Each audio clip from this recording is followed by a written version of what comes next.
আচ্ছা, একটু আমাকে জানাও যে সব ওকে আছে কিনা, সব ঠিকঠাক শোনা যাচ্ছে কিনা। একটু আমাকে জানাতে পারো সব ওকে আছে কিনা। আচ্ছা, ফেসবুকে যারা আছো একটু আমাকে বলো যে সব ঠিকঠাক আছে কিনা। অল ওকে, ঠিক আছে। আচ্ছা, ওয়েবসাইটে সব ঠিক আছে, আমরা একটু ফেসবুকে শুনে নিচ্ছি যে সবকিছু ঠিকঠাক আছে কিনা।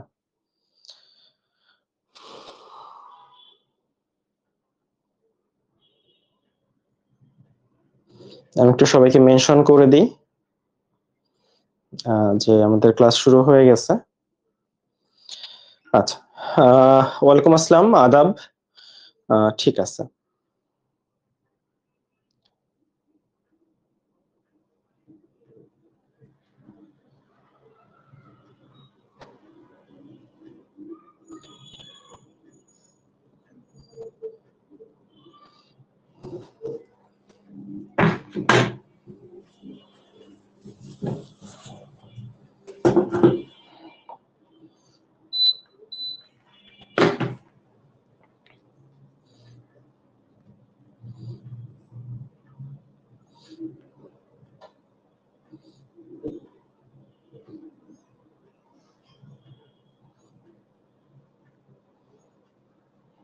অল ওকে, ঠিক আছে। ওয়েবসাইট আচ্ছা, তো একটু বলে নি, তোমাদের কিছু আপডেট জানানো দরকার। বেশ কিছুদিন তোমাদের সাথে আমাদের ক্লাস ছিল না, সর্বশেষ ক্লাস হচ্ছে 14 তারিখ। তারপর তোমাদের আসলে আমাদের ফার্স্ট দুইটা লেকচারের কারেক্টেড পিডিএফ দেওয়ার কথা ছিল, সেটাও আমি দিতে পারিনি। তো আমি আসলে 14 তারিখ তোমরা জানো যে আমি কিন্তু রাজশাহী যাই। রাজশাহী যাওয়ার পথেই আমার কানে একটা ইস্যু হয়। তো ঠান্ডা লেগে আমার প্রেসারের তারতম্যের জন্য, যেহেতু আমার ঠান্ডা লাগা ছিল, তোমরা জানো যে ইউস্টেশিয়ান টিউব নামে একটা নালী আছে, যেটা তোমার গাল এবং কানের একটা কানেকশন, মধ্যকর্ণের সাথে গালের একটা কানেকশন। তো আগে থেকে আমার ঠান্ডা লাগা ছিল, ঠান্ডা লেগে আমার ইউস্টেশিয়ান টিউবটা আসলে ব্লক হয়েছিল। তো আমি যখন রাজশাহী যাই তখন গাড়ির ভিতরে এসি চলছিল। যখন এসি বন্ধ ছিল তখন বাইরের প্রচন্ড বাতাসের প্রেসার ছিল। তো এই প্রেসারে বাইরে থেকে বাতাসের একটা খুব বেশি প্রেসার আসছিল, কিন্তু ভিতরের দিকে কিন্তু প্রেসারের যে ব্যালেন্স সেটা করা যায়নি, কারণ আমার ইউস্টেশন টিউবটা ব্লক ছিল ঠান্ডা লাগার জন্য। তো যার কারণে আমার কানের পর্দাটা রাপচার হয়, অর্থাৎ কানের পর্দায় ছোট্ট একটা ছিদ্র হয় বাতাসের প্রেসারটা হ্যান্ডেল করতে না পারার জন্য। তো ছিদ্র হওয়ার কারণে আহ কি বলা যায়, এটা বেশ বড় একটা ইস্যু, তোমরা জানো। তো তারপর থেকে আমি আসলে এই কানে টেম্পোরারি হিয়ারিং লস যেটাকে বলে, আমি টেম্পোরারি হিয়ারিং লস ফেস করতেছি। আমি এখানে আসলে কিছুই শুনতে পাচ্ছি না, মানে লিটারালি জিরো। হয়তো হতে পারে ওইভাবে চিন্তা করলে 5 to 10% আমার হিয়ারিং মানে ঠিকঠাক আছে, বাকিটা আসলে লস হয়েছে। তো এটা টেম্পোরারি। আমার কানের যে পর্দা, এটা আমি ওষুধের উপর আছি বা ডক্টর যে ইনস্ট্রাকশন সেটার উপর আছি। তো যেহেতু এই কানে আমার পেইন আছে, এই কান দিয়ে ব্লাড বের হয় আমার মাঝে মাঝে। তো আমি বেশ অসুস্থ। তারপর আসলে তোমাদের ক্লাস মিস দেওয়ার কোনো সুযোগই আমার নেই। আমি আমার গোল্ডিগার্স এর ওদের এক্সাম আরো বেশ লম্বা সময় পরে। তো ওদের আমি একটা ক্লাস যদি মিস দিতে পারি সেটা আমার পক্ষে পসিবল, কিন্তু তোমাদের এক্সাম কয়েকদিন পরে। তোমাদের একটা ক্লাস আমি মিস দিতে পারি না, তো যার জন্য আসলে ক্লাস নিতে আসা। তো এটা প্রথমে বলে রাখি যে আমি বেশ খানিকটা অসুস্থ, যার কারণে তোমাদের স্লাইড গুলো দিতে পারিনি, যার জন্য আন্তরিকভাবে দুঃখিত। আর আহ দ্বিতীয়ত হচ্ছে আমি একটু আস্তে কথা বলবো। তো এটা ক্ষমা সুন্দর দৃষ্টিতে দেখার জন্য, যে আমি হয়তো খুব জোরে কথা বলতে পারবো না। ঠিক আছে? ওকে, তাহলে চলো আজকের ক্লাসটা আমরা শুরু করি। আচ্ছা, প্লিজ আপনার ব্লাড দিয়ে সুস্থ, ঠিক আছে, ওকে। তাহলে চলো আজকের ক্লাসটা আমরা শুরু করতে যাচ্ছি, হ্যাঁ। আচ্ছা, তো প্রথমেই আমরা হচ্ছে ফার্স্ট স্লাইডে চলে আসি। তো রক্তেও চ্যাপ্টারটা বেশ বড়, রক্ত বেশ ডিটেইলড একটা চ্যাপ্টার। তুমি যদি মেডিকেল প্রিপারেশন নাও তাহলে আমরা বলি যে রক্ত সম্পর্কে যত বেশি তুমি জানো তত ভালো। এবং রক্তের প্রচুর ইনফরমেশন নিয়ে আসলে প্রচুর একটা ক্যাওস আছে। আমাদের আজমল স্যারই হচ্ছে কিছুদিন পর পর রক্তের ইনফরমেশন গুলো বারবার চেঞ্জ করেন, আগের এডিশনে এটা, পরের এডিশনে এটা, তারপরের এডিশনে এটা। এটা তোমরা আজকে যখন প্র্যাকটিস করবো তখন এটা তুমি টের পাবা। তো চলো আমরা রক্ত নিয়ে প্রথমেই একটা আইডিয়া পাই। তো আহ সাধারণ একটা স্টুডেন্টকে তোমাকে যদি জিজ্ঞেস করা হয় যে রক্ত কি, তাহলে তুমি রক্ত লাল, এর বাইরে কিন্তু কিছু বলতে পারবা না। কিন্তু এখানে খেয়াল করো যে রক্ত নিয়ে যদি জিজ্ঞেস করে, রক্ত সম্পর্কে প্রথমেই একটা কথা, সেটা হচ্ছে রক্ত এক ধরনের। আমি একটু কালারটা চেঞ্জ করি, জাস্ট মোমেন্ট। আমি মনে হয় আমি ব্ল্যাক কালার না, আমি একটু হোয়াইট কালার একটু ইউজ করি, হ্যাঁ। এখানে হোয়াইট কালারটা মনে হয় ভালো জমবে। রক্ত এক ধরনের তরল যোজক কলা, অর্থাৎ ইংরেজিতে বলে ফ্লুইড কানেকটিভ টিস্যু। কলা কিন্তু অনেক রকম, তাই না? তোমরা টিস্যুতন্ত্র অধ্যায়ে পড়ছো। আমি যদি বলি কলা হচ্ছে টিস্যু ইংরেজিতে বলে, আমি যদি বলি টিস্যু কয় প্রকার, তুমি কি বলবা? তুমি বলতে পারো ভাজক টিস্যু, স্থায়ী টিস্যু। ভাইয়া হ্যাঁ, সেটা ঠিক আছে, উদ্ভিদের জন্য ভাজক টিস্যু, স্থায়ী টিস্যু। কিন্তু প্রাণীর ক্ষেত্রে যদি বলি টিস্যু কত প্রকার, কলা কত প্রকার, তাহলে কয় প্রকার বলবো বলো? উদ্ভিদে তো 2 প্রকার। প্রাণীতে কিন্তু পেশি কলা, স্নায়ু কলা, আবরণী কলা, যোজক কলা। প্রাণীতে কিন্তু 4 রকম।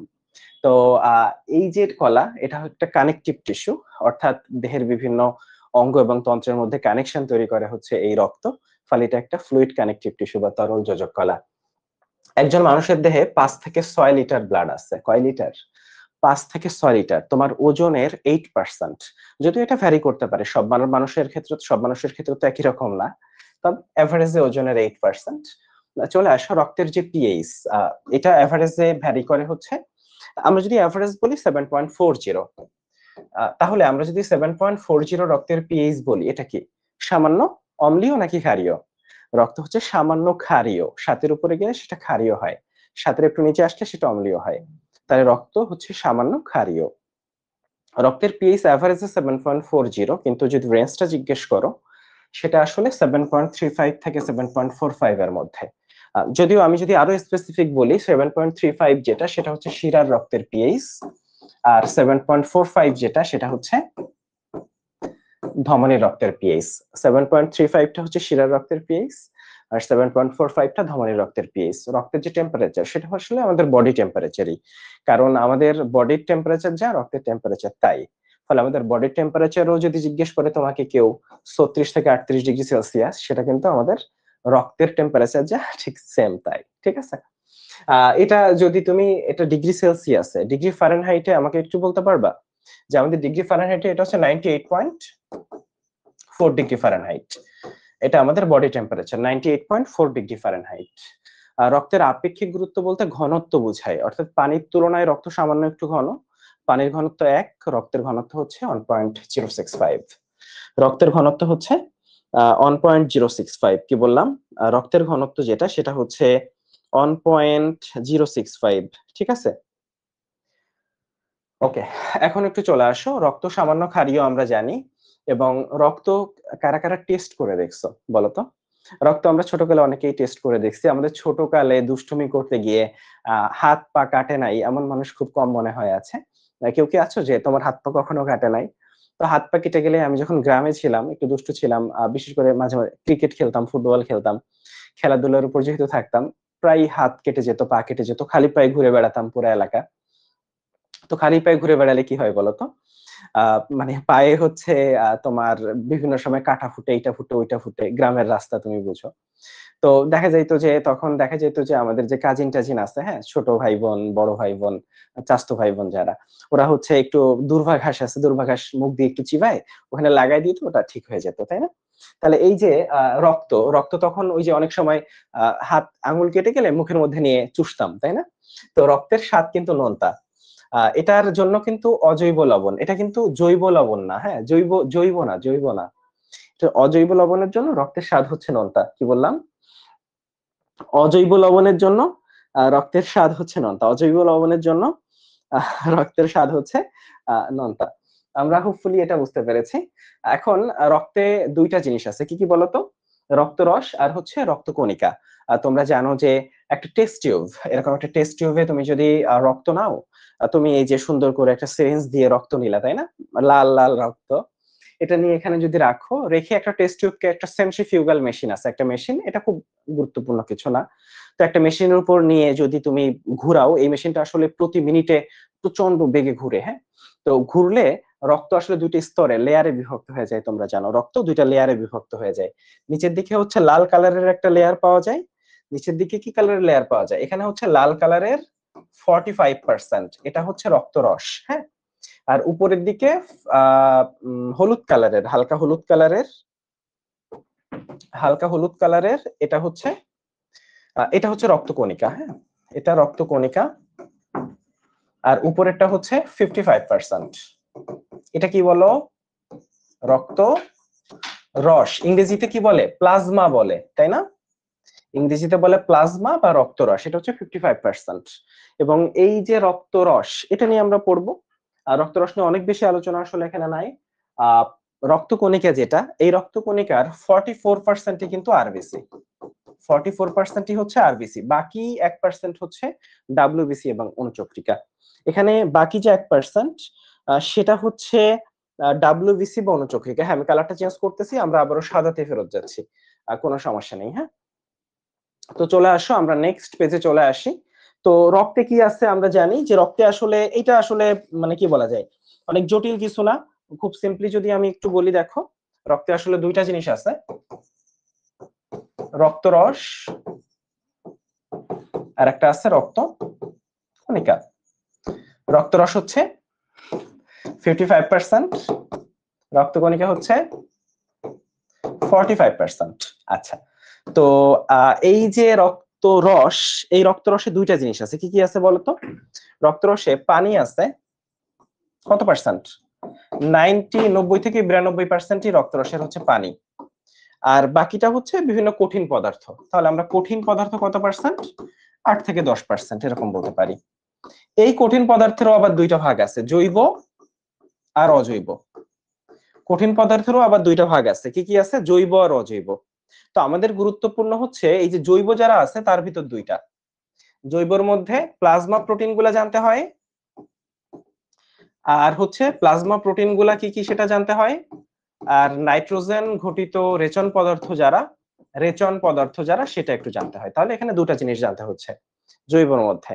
একটা হচ্ছে প্লাজমা প্রোটিন, একটা হচ্ছে ভাই প্লাজমা প্রোটিন, আর একটা হচ্ছে নাইট্রোজেন ঘটিত রেচন পদার্থ। আমরা সেই জায়গাটাই একটু জানতে চাই। চলো আমরা সেই জায়গাটাই একটু জানতে চাই। এই যে প্লাজমা প্রোটিন মানে রক্তরসে যে প্রোটিনটা আছে, এটাকে প্লাজমা প্রোটিন বলা হয়। জিপিএ 5 দিয়ে মনে রাখা যায়।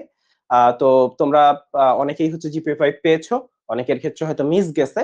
কিন্তু এই যে জিপিএ 5, জিতে গ্লোবিউলিন, পিতে হচ্ছে প্রোথ্রম্বিন, এতে অ্যালবিউমিন, আর 5 এ ফাইব্রিনোজেন। আর নাইট্রোজেন ঘটিত রেচন পদার্থের ক্ষেত্রে মনে রাখা যায় একটা লাইন দিয়ে, আমি জানি কই। হয় না যে আম্মুদের সাথে এই তর্কাতর্কিটা আমার প্রায় হয়, আমার আম্মুর সাথে, যে প্রায় দেখা যায় যে আমি কোনো কিছু খুঁজে পাচ্ছি না, এখনো যদি আমার বউয়ের সাথে হয়, তা আমি কোনো কিছু খুঁজে পাচ্ছি না, আমি আমার বউকে জিজ্ঞেস করি এইটা কই। তো ও বলে যে তোমার জিনিস তুমি রাখছো, আমি জানি কই তুমি রাখছো। তো আমি জানি কই, আমি দিয়ে হচ্ছে অ্যামোনিয়া, জানি দিয়ে হচ্ছে জ্যানথিন, কই দিয়ে কতে ক্রিয়েটিনিন, ইতে হচ্ছে ইউরিয়া এবং ইউরিক অ্যাসিড, রস্যইতে হচ্ছে ইউরিয়া এবং ইউরিক অ্যাসিড, রস্যইতে হচ্ছে ইউরিয়া এবং ইউরিক অ্যাসিড, ইউরিয়া এবং ইউরিক অ্যাসিড। ঠিক আছে, ওকে। তাহলে আমরা এই জায়গাটা বুঝতে পারলাম। তাহলে এই দুইটা জিনিস মনে রাখলে এখানে তোমার চলবে। চলে আসো আমরা একটু নেক্সট স্লাইডে যাই, সেটা হচ্ছে তৈরির প্রক্রিয়া। তো তোমরা জেনেসিস মানে হচ্ছে তৈরির প্রক্রিয়া, জেনেসিস শব্দের অর্থ তৈরির প্রক্রিয়া। লিম্ফ মানে কি জানো? লিম্ফ মানে হচ্ছে লসিকা। তাহলে লসিকা তৈরির প্রক্রিয়া কি? লিম্ফোজেনেসিস। চলে আসো, হিম মানে রক্ত, হিম মানে রক্ত। হ্যাঁ, তুমি পড়ছো না, ঘাসফড়িং এ পড়ছো হিমোলিম্ফ, ঘাসফড়িং এর রক্তের নাম হচ্ছে হিমোলিম্ফ, তাই না? তো হিম যেখানে পাবা বুঝবা যে এটা রক্ত নিয়ে কথা বলতেছে। তো এই যে পয়েসিস মানেও তৈরি, তো রক্তকণিকা তৈরির প্রক্রিয়া কি? হিমাটোপয়েসিস। আচ্ছা, এরিথ্রোসাইট, তোমরা জানো লোহিত রক্তকণিকাকে এরিথ্রোসাইট বলে। তো এরিথ্রো মানে হচ্ছে লাল। হ্যাঁ, তো পয়েসিস মানে তৈরির প্রক্রিয়া, লোহিত রক্তকণিকা তৈরির প্রক্রিয়া। লিউকোসাইট হচ্ছে শ্বেত রক্তকণিকা। তাহলে লিউকোপয়েসিস মানে কি? পয়েসিস মানে তৈরির প্রক্রিয়া, শ্বেত রক্তকণিকা তৈরির প্রক্রিয়া। আচ্ছা, থ্রম্বোসাইট হচ্ছে অনুচক্রিকা। ফলে থ্রম্বোপয়েসিস কি? অনুচক্রিকা তৈরির প্রক্রিয়া বা প্লেটলেট তৈরির প্রক্রিয়া। তবে একটা হিমোস্টাসিস, এটা সিস হবে, হিমোস্টাসিস। তো দেখো এখানে হিম, হিম মানে হচ্ছে রক্ত, রক্ত জমাট বাঁধার প্রক্রিয়াকে বলে হিমোস্টাসিস। তো এটা আসলে প্যাচ লাগে হচ্ছে হিমাটোপয়েসিস আর হিমোস্টাসিস নিয়ে, এই জন্য দুইটা আমি একটু একসাথে করে দিচ্ছি। যে হিমাটোপয়েসিস মানে হচ্ছে রক্তকণিকা তৈরির প্রক্রিয়া, আর হেমোস্টাসিস এটা হচ্ছে রক্ত জমাট বাঁধার যে প্রক্রিয়া, সেটাকে হেমোস্টাসিস বলা হয়। রক্ত জমাট বাঁধার যে প্রক্রিয়া, রক্ত জমাট বাঁধার প্রক্রিয়াকে আসলে হেমোস্টাসিস বলা হয়। আচ্ছা, তো এখানে আমরা একটু দেখতে পারি যে কোথায় কোথায় নিউক্লিয়াস থাকে না। তো আরবিসির ক্ষেত্রে তোমরা জানো যে আরবিসির কথা যদি বলি, তো আরবিসি কিন্তু পরিণত অপরিণত আছে। হ্যাঁ, ধরো আরবিসি যখন অপরিণত অবস্থায় থাকে, এটাকে কি বলে জানো? আরবিসি যখন অপরিণত থাকে তখন এটাকে বলে এরিথ্রোব্লাস্ট। এরিথ্রোব্লাস্ট। আর আরবিসি যখন পরিণত হয়ে যায় তখন এটাকে বলে এরিথ্রোসাইট। এখন একটা জিনিস খেয়াল করো, ব্লাস্ট শব্দটা কি দিয়ে শুরু হয়েছে? বি দিয়ে। আর সাইট শব্দটা কি দিয়ে শুরু হয়েছে? সি দিয়ে, তাই না? তাহলে ব্লাস্ট হচ্ছে বি শব্দটা আগে আর সি শব্দটা পরে, অর্থাৎ ব্লাস্ট দিয়ে বোঝায়, বি দিয়ে বোঝায় যে এটা আগে, ফলে এটা পরিণত হওয়ার আগে। আর সিটা হচ্ছে সাইট, ফলে যে কোনো নামের সাথে যদি সাইট দেখো তাহলে বুঝবা যে ও পরিণত। আর যে কোনো নামের সাথে যদি ব্লাস্ট দেখো বুঝবা যে ও হচ্ছে অপরিণত। ট্রফোব্লাস্ট, তুমি আরো বিভিন্ন জায়গায় ব্লাস্ট শব্দটা পড়ছো। ব্লাস্ট মানেই বুঝবা যে এটা পরিণত হয় নাই এখনো। তো এরিথ্রোব্লাস্ট আর এরিথ্রোসাইট। তো যখন আরবিসি অপরিণত অবস্থায় ছিল এরিথ্রোব্লাস্ট, তখন কিন্তু ওর হচ্ছে নিউক্লিয়াস ছিল, কি ছিল না? হিমোগ্লোবিন ছিল না। আরবিসি যখন এরিথ্রোব্লাস্ট অবস্থায় ছিল তখন ওর নিউক্লিয়াস ছিল, হিমোগ্লোবিন ছিল না। তো পরবর্তীতে কি হয় যে হিমোগ্লোবিনের পরিমাণ আস্তে আস্তে বাড়তে থাকে এবং হিমোগ্লোবিনকে জায়গা করে দিতে গিয়ে নিউক্লিয়াসটা আসলে নাই হয়ে যায়। ফলে এরিথ্রোসাইট অর্থাৎ পরিণত লোহিত রক্তকণিকা, এখানে হচ্ছে তোমার নিউক্লিয়াসটা নাই, হিমোগ্লোবিনটা আছে। অর্থাৎ একসাথে নিউক্লিয়াস আর হিমোগ্লোবিন কিন্তু থাকতেছে না। অপরিণত অবস্থায় নিউক্লিয়াস আছে, হিমোগ্লোবিন নাই। আর পরিণত অবস্থায় হিমোগ্লোবিন আছে, নিউক্লিয়াস নাই। অর্থাৎ আমরা যদি নিউক্লিয়াস থাকে না বলি তাহলে এখানে আসলে পরিণত লোহিত রক্তকণিকার কথা বলতে হবে। আসলে যদি অপরিণত বলে তাহলে কিন্তু ওখানে নিউক্লিয়াস আছে। তো নিউক্লিয়াস নাই, অণুচক্রিকাতে কখনোই নিউক্লিয়াস থাকে না। এর বাইরে হচ্ছে তোমাদের আমাদের চোখের যে কর্নিয়া, কর্নিয়াতে নিউক্লিয়াস নাই। এর বাইরে হচ্ছে সিপ কোষ, টিস্যুতন্ত্র যখন পড়বা, সিপ কোষে নিউক্লিয়াস নাই। এর বাইরে হচ্ছে সিব কোষ যেটা, ঠিক আছে, এটা হচ্ছে ভাই স্লাইডটা একটু মুছে দিয়েন, নাহলে পড়তে প্রবলেম হয়। আচ্ছা, আমি তাহলে দুইটা স্লাইডই দিব, আমি অ্যাকচুয়াল স্লাইডটাও দিব আর লেখা স্লাইড যেটা সেটাও দিব, ঠিক আছে? তাহলে তো ঠিক আছে। ওকে। আর কালার, না এখানে আমি যদি হোয়াইট কালার বাদে অন্য কোনো কালার দিই তাহলে তুমি আরো বুঝতে পারবে না, ঠিক আছে? হোয়াইট কালারটাই ঠিক আছে। ওকে, ঠিক আছে, তাহলে চলে আসো। তো আমি আসলে একটু অসুস্থ, না হলে আমি একটু আরেকটু স্পিডে যাইতে পারতাম। আমি কি একটু বেশি স্লো যাচ্ছি একটু বলো তো, নাকি ঠিক আছে? আচ্ছা, তাহলে পরিণত লোহিত রক্তকণিকা, অণুচক্রিকা। তো এটা আসলে এইভাবে মনে রাখা যায়, প্লেটে সিকল। কিভাবে মনে রাখা যায়? প্লেটে সিকল। হ্যাঁ, তো দেখো প্লেটে দিয়ে হচ্ছে প্লেটিলেট বা অণুচক্রিকা, আর সিকল সিপকোষ, কতে হচ্ছে কর্নিয়া, আর লতে লোহিত রক্তকণিকা। কতে কর্নিয়া আর লতে হচ্ছে লোহিত রক্তকণিকা। এখন আমরা একটু আরবিসি নিয়ে পড়াশোনা করতে চাই। আরবিসি নিয়ে অনেক পড়াশোনা আছে এটা বলা যাবে না, অল্প পড়াশোনাই আছে। চলো আমরা একটু আমাদের প্রিয় আরবিসি নিয়ে একটু পড়াশোনা করি। হ্যাঁ, তো আমরা যদি প্লাজমা নিয়ে একটু কথা বলি। প্লাজমা, প্লাজমা মানে কি? রক্তরস।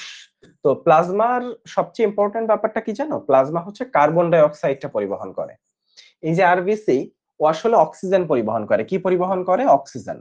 আর এই প্লাজমা পরিবহন করে হচ্ছে কার্বন ডাই অক্সাইড, মনে থাকবে। আর প্লাজমার ব্যাপারটা বা এই রক্তরসের ব্যাপারটা তুমি করোনার সময় এটা খুব প্রায় শোনা যায়। তো করোনার সময় তোমার কি মনে আছে যে করোনার সময় হচ্ছে সুস্থ রোগী, ধরো করোনা থেকে সুস্থ হয়েছে এমন একজন রোগীর প্লাজমা চাওয়া হইতো। হ্যাঁ? তো ওই প্লাজমাতে হচ্ছে যে অ্যান্টিবডিটা থাকে, মানে মোট কথা ধরো তুমি অসুস্থ হয়ে পড়ছো। হ্যাঁ, সেক্ষেত্রে আমি না, ধরো আমি অসুস্থ হয়েছি, তুমি কেন অসুস্থ হবা? আমি করোনাতে অসুস্থ, তুমি হচ্ছে সুস্থ হয়েছো। এখন যেহেতু আমি অসুস্থ, আমার বডিতে অ্যান্টিবডির অভাব আছে। তো অ্যান্টিবডি থাকলে ও হচ্ছে করোনার যে অ্যান্টিজেন, ওর বিরুদ্ধে যুদ্ধ করতে পারবে। তো তুমি যেহেতু সুস্থ হয়েছো, সুস্থ হয়েছো মানে কি? তোমার বডিতে এনাফ অ্যান্টিবডি আছে বলেই তুমি সুস্থ হইতে পারছো। অ্যান্টিবডি মানে কি? যোদ্ধা, পুলিশ। তো আমি তখন বলবো যে এই তোমার নাম ধরো হচ্ছে এই যে বর্মন। হ্যাঁ, তো আমি বর্মনকে বললাম, বর্মন তুমি তো সুস্থ হয়েছো, তোমার যে অ্যান্টিবডি তোমার যে প্লাজমা, আমাকে একটু প্লাজমা দিবা, তোমার প্লাজমাতে যে অ্যান্টিবডি আছে এই অ্যান্টিবডিটা আমি নিব, তোমার অ্যান্টিবডি এসে করোনার যে যারা আছে তাদের বিরুদ্ধে যুদ্ধ করবে। তো তখন এই প্লাজমা, যেটা প্লাজমা হচ্ছে চাওয়া হইতো, হ্যাঁ, কারণ প্লাজমাতে অ্যান্টিবডি থাকে। তো প্লাজমার কাজ কি? কার্বন ডাই অক্সাইড পরিবহন করা, মনে থাকবে। আর আরবিসির কাজ হচ্ছে অক্সিজেন পরিবহন করা। তো আরবিসি 120 দিন বাঁচে, 4 মাস। এই জন্য 4 মাস পর পর রক্ত দেওয়া যায়, এবং আমার মনে হয় তোমাদের রক্ত দেওয়া উচিত। কারা কারা রক্ত দিয়েছো একটু হাত তুলো তো, একটু হাত তুলো, হ্যাঁ, যে কারা কারা রক্ত দিয়েছো এর আগে। আমি একটু দেখতে চাই কারা কারা এর আগে এই মহৎ কাজটা করেছো। তো ভাইয়া আপনি রক্ত দিয়েছেন কিনা যদি জিজ্ঞেস করো, ভাইয়া আমি 20 বারের উপরে রক্ত দিয়েছি, হ্যাঁ, আমি 20 বারের উপরে রক্ত দিয়েছি। চলো, আরবিসির কবরস্থান হচ্ছে যকৃৎ এবং প্লীহা। এই ব্যাপারটা গতকালই আমরা পড়িয়েছিলাম যে আরবিসি যখন তৈরি, আমরা একটু পরে পড়াবো যে আরবিসি তৈরি কোথায় হয়। আরবিসি তৈরির ব্যাপারটা একটু পরে যেহেতু দেখাচ্ছি, যে তুমি যখন খুব ছোট ছিলা, মায়ের পেটে ছিলা, তখন আরবিসি তৈরি করতো কে? যকৃৎ এবং প্লীহা। পরবর্তীতে তুমি যখন পরিণত হলা, তুমি যখন মানে বড় হলা, তখন আরবিসি তৈরি করে হচ্ছে লাল অস্থিমজ্জা, এবং আরবিসি ধ্বংস করে হচ্ছে যকৃৎ এবং প্লীহা। এই জন্য যকৃৎ এবং প্লীহাকে বলা হয় আরবিসির কবরস্থান। আচ্ছা, আরবিসি দেখতে কিন্তু দ্বি অবতল চাকতির মতো, হ্যাঁ। দ্বি অবতল মানে কি জানো? অ্যালপেনলিভে চকলেট দেখছো? অ্যালপেনলিভে চকলেট দেখছো? দেখছো মানে দুই দিকে ঢুকানো এরকম, ধর গালে যদি টিপ দাও, যেটা হয় ওটা হচ্ছে দ্বি অবতল। আচ্ছা, লোহিত রক্তকণিকায় হিমোগ্লোবিন যুক্ত, নিউক্লিয়াস আছে? নিউক্লিয়াস নাই। তবে উটের রক্তকণিকায় নিউক্লিয়াস আছে, এটা নিয়ে আবার বিতর্ক আছে। আজমল স্যার বলছে যে উটের রক্তকণিকায় নিউক্লিয়াস আছে কিনা এটা নিয়ে আমার সন্দেহ আছে। হ্যাঁ, আবার আলিম স্যার বলছে উটের রক্তকণিকায় নিউক্লিয়াস আছে। সহজ ভাষায় বলি যে এই যে হিমোগ্লোবিন আছে, নিউক্লিয়াস নাই, এটা কাদের বৈশিষ্ট্য বলতো? স্তন্যপায়ী। এই ব্যাপারটা কিন্তু খুব খেয়াল করবা, স্তন্যপায়ী। স্তন্যপায়ী মানে যারা মায়ের দুধ খায়, তাই তো? যারা মায়ের দুধ খেয়ে বড় হয় তারা হচ্ছে স্তন্যপায়ী, এবং স্তন্যপায়ীদের এই আরবিসির বৈশিষ্ট্য এটা। মানুষও স্তন্যপায়ী, যে হিমোগ্লোবিন থাকবে, নিউক্লিয়াস থাকবে না। তবে একমাত্র ব্যতিক্রম উট, যদি অপশন উট থাকে উট দাগাবা। ক্লিয়ার? আচ্ছা, এর সংখ্যা হচ্ছে 50 লাখ, এভারেজে 50 লাখ। এটা ভ্যারি করতে পারে, সব পুরুষে একরকম না। এভারেজে হচ্ছে 50 লাখ। আর 25%-এর কম হলে হয় অ্যানিমিয়া। তো এই জায়গাটা যদি আমি তোমাকে একটু বলি, যে 25%-এর কম হলে অ্যানিমিয়া হয়, মানে 50 লাখের 25%-এর কম। একটু লেখো, 65 লাখ প্লাস হলে, 65 লাখের বেশি হলে তখন যে রোগটা হয় সেটা হচ্ছে পলিসাইথেমিয়া। তখন রোগটার নাম কি? পলিসাইথেমিয়া, হ্যাঁ। আর যদি থ্যালাসেমিয়া নামে একটা রোগ আছে, থ্যালাসেমিয়া কি জানো? থ্যালাসেমিয়া হলে আমরা দেখছি যে বাচ্চারা, মানে বাচ্চা অবস্থায় ওই পেশেন্ট মারা যায়। তো ওর যেটা হয় যে হিমোগ্লোবিন তৈরিতে সমস্যা হয়। মানে ওর আরবিসি আছে কিন্তু হিমোগ্লোবিন সংশ্লেষ বা হিমোগ্লোবিন তৈরি যেটা, এই হিমোগ্লোবিন সংশ্লেষটায় সমস্যা ধরে নিচ্ছি আমি। তো হিমোগ্লোবিন তৈরিতে সমস্যা হলে কি হবে বলো? হিমোগ্লোবিনের কাজ কি? অক্সিজেন পরিবহন করা। তো তোমার বডি যদি মানে অক্সিজেন পরিবহন না করতে পারে, তোমার প্রত্যেকটা কোষের অক্সিজেন প্রয়োজন, তাই না? তোমার ফুসফুসে অক্সিজেন আসতেছে, তুমি নাক দিয়ে অক্সিজেন নিচ্ছ, ফুসফুসে আছে অক্সিজেন, সে অক্সিজেন দেহের প্রত্যেকটা কোষে যেতে হবে। কোষে নাই কে? আরবিসির হিমোগ্লোবিন। হিমোগ্লোবিনই কাজ করতে পারে না, ফলে ও আসলে অক্সিজেন স্বল্পতায় ভুগে, এবং ও খুব দ্রুত মারা যায় ওই বাচ্চাটা সাধারণত। আচ্ছা, তাহলে এখানে যেটা হয় সেটা হচ্ছে হিমোগ্লোবিন সংশ্লেষের সমস্যা। এটাকে আমরা থ্যালাসেমিয়া বলছি। এটাকে আমরা কি বলছি ভাইয়া? থ্যালাসেমিয়া। এটাকে আমরা কি বলছি? থ্যালাসেমিয়া। আচ্ছা, কি হয়েছে? এই যে 5 বার 10 বার কি বলো তোমরা? কি হয়েছে?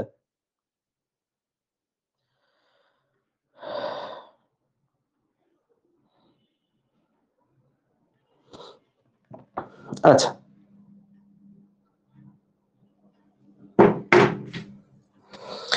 ওকে। তাহলে আমরা এটা বুঝতে পারলাম। ক্লিয়ার এটা? আমরা একটু নেক্সট টপিকে চলে যাচ্ছি। আচ্ছা, ওকে, চলে আসো। এখানে আরবিসির ক্ষেত্রে এই যে আমরা এটা লেখা আছে, আমরা এক স্লাইডে কভার করতে পারি নাই। 65 লাখের বেশি হলে এটা হচ্ছে আমাদের পলিসাইথেমিয়া। দেখো, পলি মানে হচ্ছে অনেক, হ্যাঁ। আর অ্যানিমিয়া দেখলাম, এ শব্দের অর্থ হচ্ছে না। হ্যাঁ, অ্যানিমিয়া, মানে অ্যাবসেন্ট, এই শব্দের অর্থ অ্যাবসেন্ট। অ্যাবসেন্ট। তো যেখানেই দেখবা আগে এ যুক্ত হয়েছে, বুঝবা যে এখানে কম আছে জিনিসটা। আচ্ছা, হিমোগ্লোবিন সংশ্লেষের সমস্যা হলে সেটাকে থ্যালাসেমিয়া রোগে আক্রান্ত হয়। এই জায়গাটা আমি তোমাকে একটু এই 3টা পয়েন্ট একটু ঘিরো, হ্যাঁ।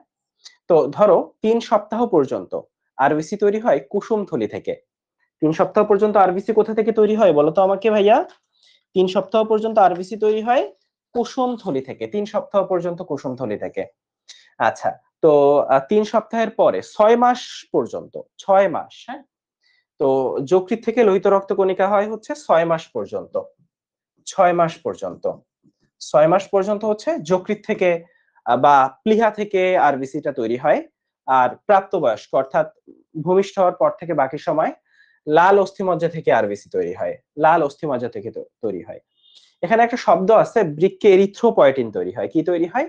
এরিথ্রোপয়েটিন, যেটাকে এরিথ্রোপয়েসিস বলে। এই জায়গাটা আমি তোমাকে একটু বুঝাই, দেখো খেয়াল করো। ব্যাপারটা এমন কোন যে তোমার সিমবিজের মতো কিডনি আছে না, এরকম সিমবিজের মতো কিডনি আছে, এটার নাম কি? কিডনি। কিডনি দেখতে কিরকম? সিমবিজের মতো, তাই তো? কিডনিতে একটা হরমোন তৈরি হয়, হরমোনটার নাম হচ্ছে এরিথ্রোপয়েটিন। এরিথ্রোপয়েটিন নামে একটা হরমোন তৈরি হয় কিডনিতে। যে হরমোনটা তৈরি হয় নামটা কি? এরিথ্রোপয়েটিন। আচ্ছা, তো নামটার সাথে এরিথ্রো মানে কি? আরবিসি আরবিসি একটা ফিল আছে না? আচ্ছা, এই এরিথ্রোপয়েটিন একটা কাজ করে এরিথ্রোপয়েসিস প্রক্রিয়ায়। প্রক্রিয়ার নাম কি? এরিথ্রোপয়েসিস প্রক্রিয়ায় আরবিসি তৈরি করে বা আরবিসি তৈরিতে উদ্দীপনা যোগায় বা আরবিসি তৈরিতে মোটিভেশন দেয়। ব্যাপারটা কিরকম? যে এই কিডনিতে এরিথ্রোপয়েটিন হরমোনটা তৈরি হয়েছে, এরপর ও রক্তের মাধ্যমে ভেসে ভেসে কোথায় চলে আসছে জানো? ওই যে লাল অস্থিমজ্জা আছে না, এই যে লাল অস্থিমজ্জা, এই লাল অস্থিমজ্জার কাছে আসছে। লাল অস্থিমজ্জাকে এসে বলছে, এই লাল অস্থিমজ্জা তুমি আরবিসি তৈরি করো।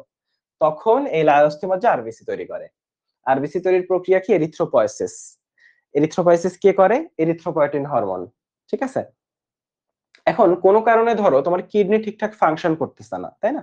তো তোমরা জানো যে একজন ব্যক্তি যখন বৃদ্ধ হয়ে যায়, ধরো তার বয়স 70 বছর, তখন দেখা যায় যে কিডনি এমনিতেই অর্ধেক ফাংশন করে। যত বয়স যেতে থাকে কিডনির মানে ফাংশন, যেটা কিডনি ফাংশন করার যে প্রবণতা, সেটা কমতে থাকে।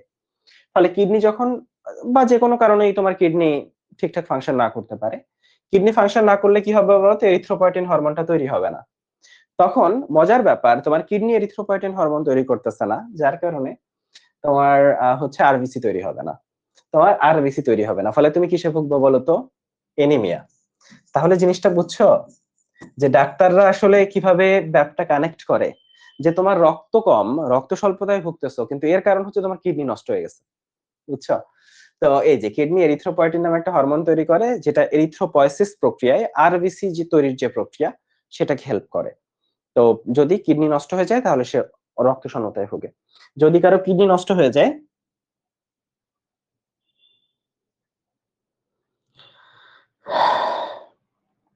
তাহলে আমরা এই জায়গাটা বুঝছি। তাহলে আমরা এই জায়গাটা বুঝছি, হ্যাঁ। হোপফুলি এখন চলে আসো, আমরা একটু নেক্সট টপিকে চলে যাই। আচ্ছা, এর আগের এই স্লাইডটা আমরা একটু ক্লিয়ার করি। তাহলে কিডনি ইরিথ্রোপয়েটিন হরমোন তৈরি করে, এটার নাম এরিথ্রোপয়েসিস। এখানে একটু চলে আসো। আমরা এই জায়গাটা তোমাকে দেখাচ্ছিলাম যে এরিথ্রোব্লাস্ট আর এরিথ্রোসাইট, এই পার্থক্যটা আমরা বুঝতে পেরেছি।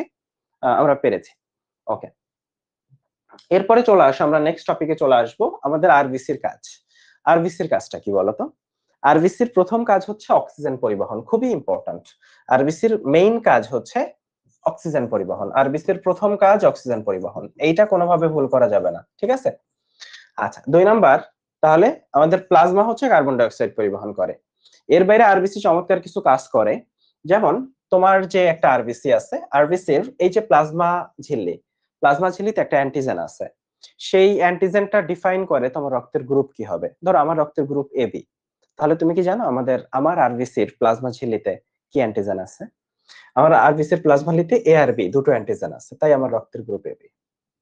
তোমার আরবিসির প্লাজমা ঝিল্লিতে যদি কোনো অ্যান্টিজেন না থাকে, তাহলে তোমার রক্তের গ্রুপ কি হবে বলো? একটু সবাই কমেন্ট করে বলো যে কারো আরবিসির প্লাজমা ঝিল্লিতে যদি কোনো অ্যান্টিজেন না থাকে, তাহলে তার রক্তের গ্রুপ কি হবে? একটু কমেন্ট করে বলো। এখন আরো একটু জিনিস জানি, যে রক্তনালীর প্রসারণের জন্য নাইট্রিক অক্সাইড, তাহলে এখানে আরো দুইটা জিনিস, আরবিসি নাইট্রিক অক্সাইড তৈরি করে, হাইড্রোজেন সালফাইড তৈরি করে। তাহলে নাইট্রিক অক্সাইড রক্তনালীর প্রসারণ ঘটায়, আর হাইড্রোজেন সালফাইড রক্তনালীর সংকোচন ঘটায়। এখানে আরেকটা ব্যাপার একটু ক্লিয়ার করি, যে তোমরা অনুচক্রিকা যখন পড়বা, অনুচক্রিকাতে দেখবা সেরাটোনিন, অনুচক্রিকা আসলে সেরাটোনিন ক্ষরণ করে, সেরাটোনিন। হ্যাঁ, সেরাটোনিন কিন্তু রক্তনালীর সংকোচন ঘটায়। এটাও একটু সাথে সাথে লিখে দিলাম, প্যাস লাগবে এগুলা। সেরাটোনিন হচ্ছে রক্তনালীর সংকোচন ঘটায়।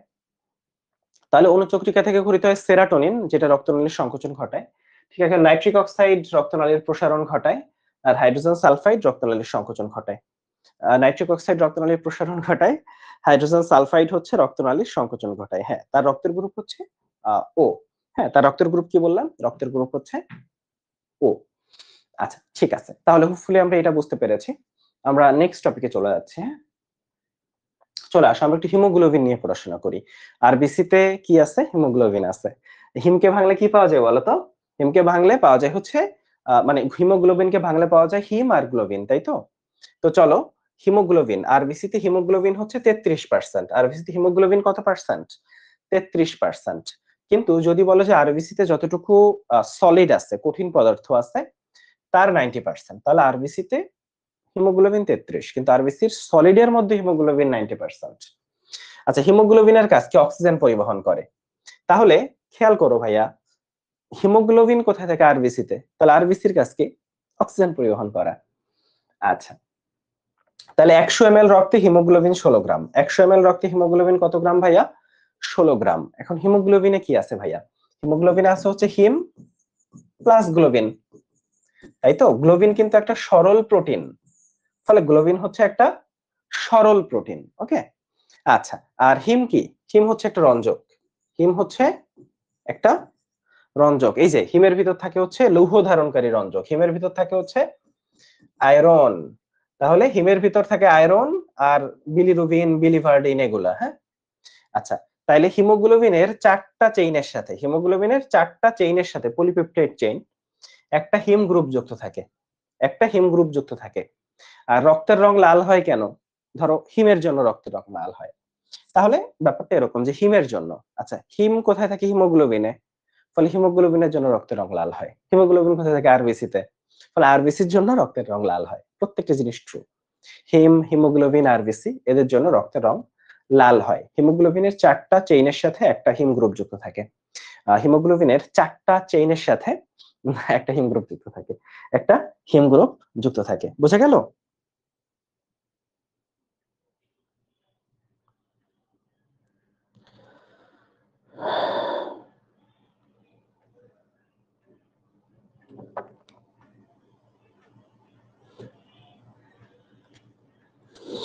আচ্ছা, ঠিক আছে, ওকে, ফাইন। এটা আমরা বুঝতে পেরেছি হোপফুলি। আচ্ছা, বোঝা গেছে? একটু সবাই একটু কমেন্ট করো তো ভাইয়া, আমরা যা পড়াচ্ছি আমরা বুঝতে পারছি কিনা। সবাই একটু কমেন্ট করো যে আমরা যেটা পড়ছি আমরা সেটা বুঝতে পারছি কিনা। বুঝতে কোথাও সমস্যা হলে আমাকে একটু জানাবে যে ভাইয়া আমি এটা বুঝতে পারিনি। ঠিক আছে, সবাই একটু আমাকে জানাবে। দেখি আমি একটু ওয়েবসাইটের কমেন্ট গুলো দেখছি। আচ্ছা, বুঝতে পেরেছি। হ্যাঁ, ওয়েবসাইটে 200 জনের উপরে ক্লাস করছে। ঠিক আছে।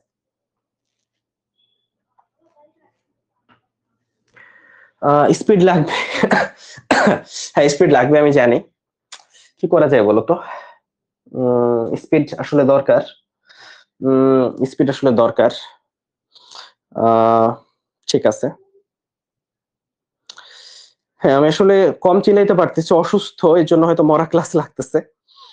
কিছু করার নাই আসলে ভাইয়া। ঠিক আছে, হয়তো আমি পড়াতে পারি না ভালো, যার জন্য মরা ক্লাস লাগতেছে। এখন কি করা যাবে বলো? পড়াতে তো পারি না। এখন চলে আসো, ডাব্লিউবিসি পড়ি আমরা একটু। তো ডাব্লিউবিসি বা শ্বেত রক্তকণিকা, ঠিক আছে? আমি দোয়া করি তুমি যেন বড় হও, একদিন বড় হয়ে একজন ভালো টিচার হও, এনার্জেটিক ক্লাস যেন নিতে পারো, সেই দোয়া থাকলো। আচ্ছা, ঠিক আছে, একটু শ্বেত রক্তকণিকার ক্ষেত্রে চলে আসো। শ্বেত রক্তকণিকাতে কিন্তু হিমোগ্লোবিন নাই, হিমোগ্লোবিন শুধুমাত্র আরবিসি তে আছে। হিমোগ্লোবিন হচ্ছে শুধুমাত্র আরবিসি তে আছে। কি বললাম? হিমোগ্লোবিন হচ্ছে শুধুমাত্র আরবিসি তে আছে। ওকে, ওকে, এখন একটু চলে আসো। শ্বেত রক্তকণিকা হচ্ছে, তুমি যদি জাস্ট বলো যে আমাদের প্রতিরক্ষা, প্রতিরক্ষার কথা আসলে কার কথা আসবে? শ্বেত রক্তকণিকা। শ্বেত রক্তকণিকা সবাই প্রতিরক্ষার কম বেশি কাজ করে। শ্বেত রক্তকণিকাকে এই জন্য ভ্রাম্যমান বলা হয়, ভ্রাম্যমান প্রতিরক্ষাকারী একক বা মোবাইল ডিফেন্সিভ ইউনিট। তো এর রেজাল্টটা হচ্ছে শ্বেতকণিকা ঘুরে ঘুরে ঘুরে ঘুরে সারা বডিতে চেক দেয় যে কোথায় জীবাণু আসছে, সেই জীবাণুকে ধরে ধরে মারে। হ্যাঁ, এই জন্য এটাকে মোবাইল ডিফেন্সিভ ইউনিট বলে। এটা সংখ্যা এভারেজে দেখো, আরবিসির সংখ্যা ছিল এভারেজে 50 লাখ পার মিলিমিটার কিউবে, সেটা এখানে 4 থেকে 11,000 এভারেজে। আর যদি এক্সাক্ট এভারেজ বলো সেটা আসলে 7,500। যদি অনুপাত বলো আরবিসি এবং ডাব্লিউবিসির, সেটা হচ্ছে 600:1। অনুপাত বলো আরবিসি ডাব্লিউবিসির, সেটা হচ্ছে 600:1। এখন একটু খেয়াল করো ভাইয়া, আমাদের শ্বেত রক্তকণিকা এভারেজ হচ্ছে 7,500। এখন এটা বাড়ে আবার কমে, তাই না?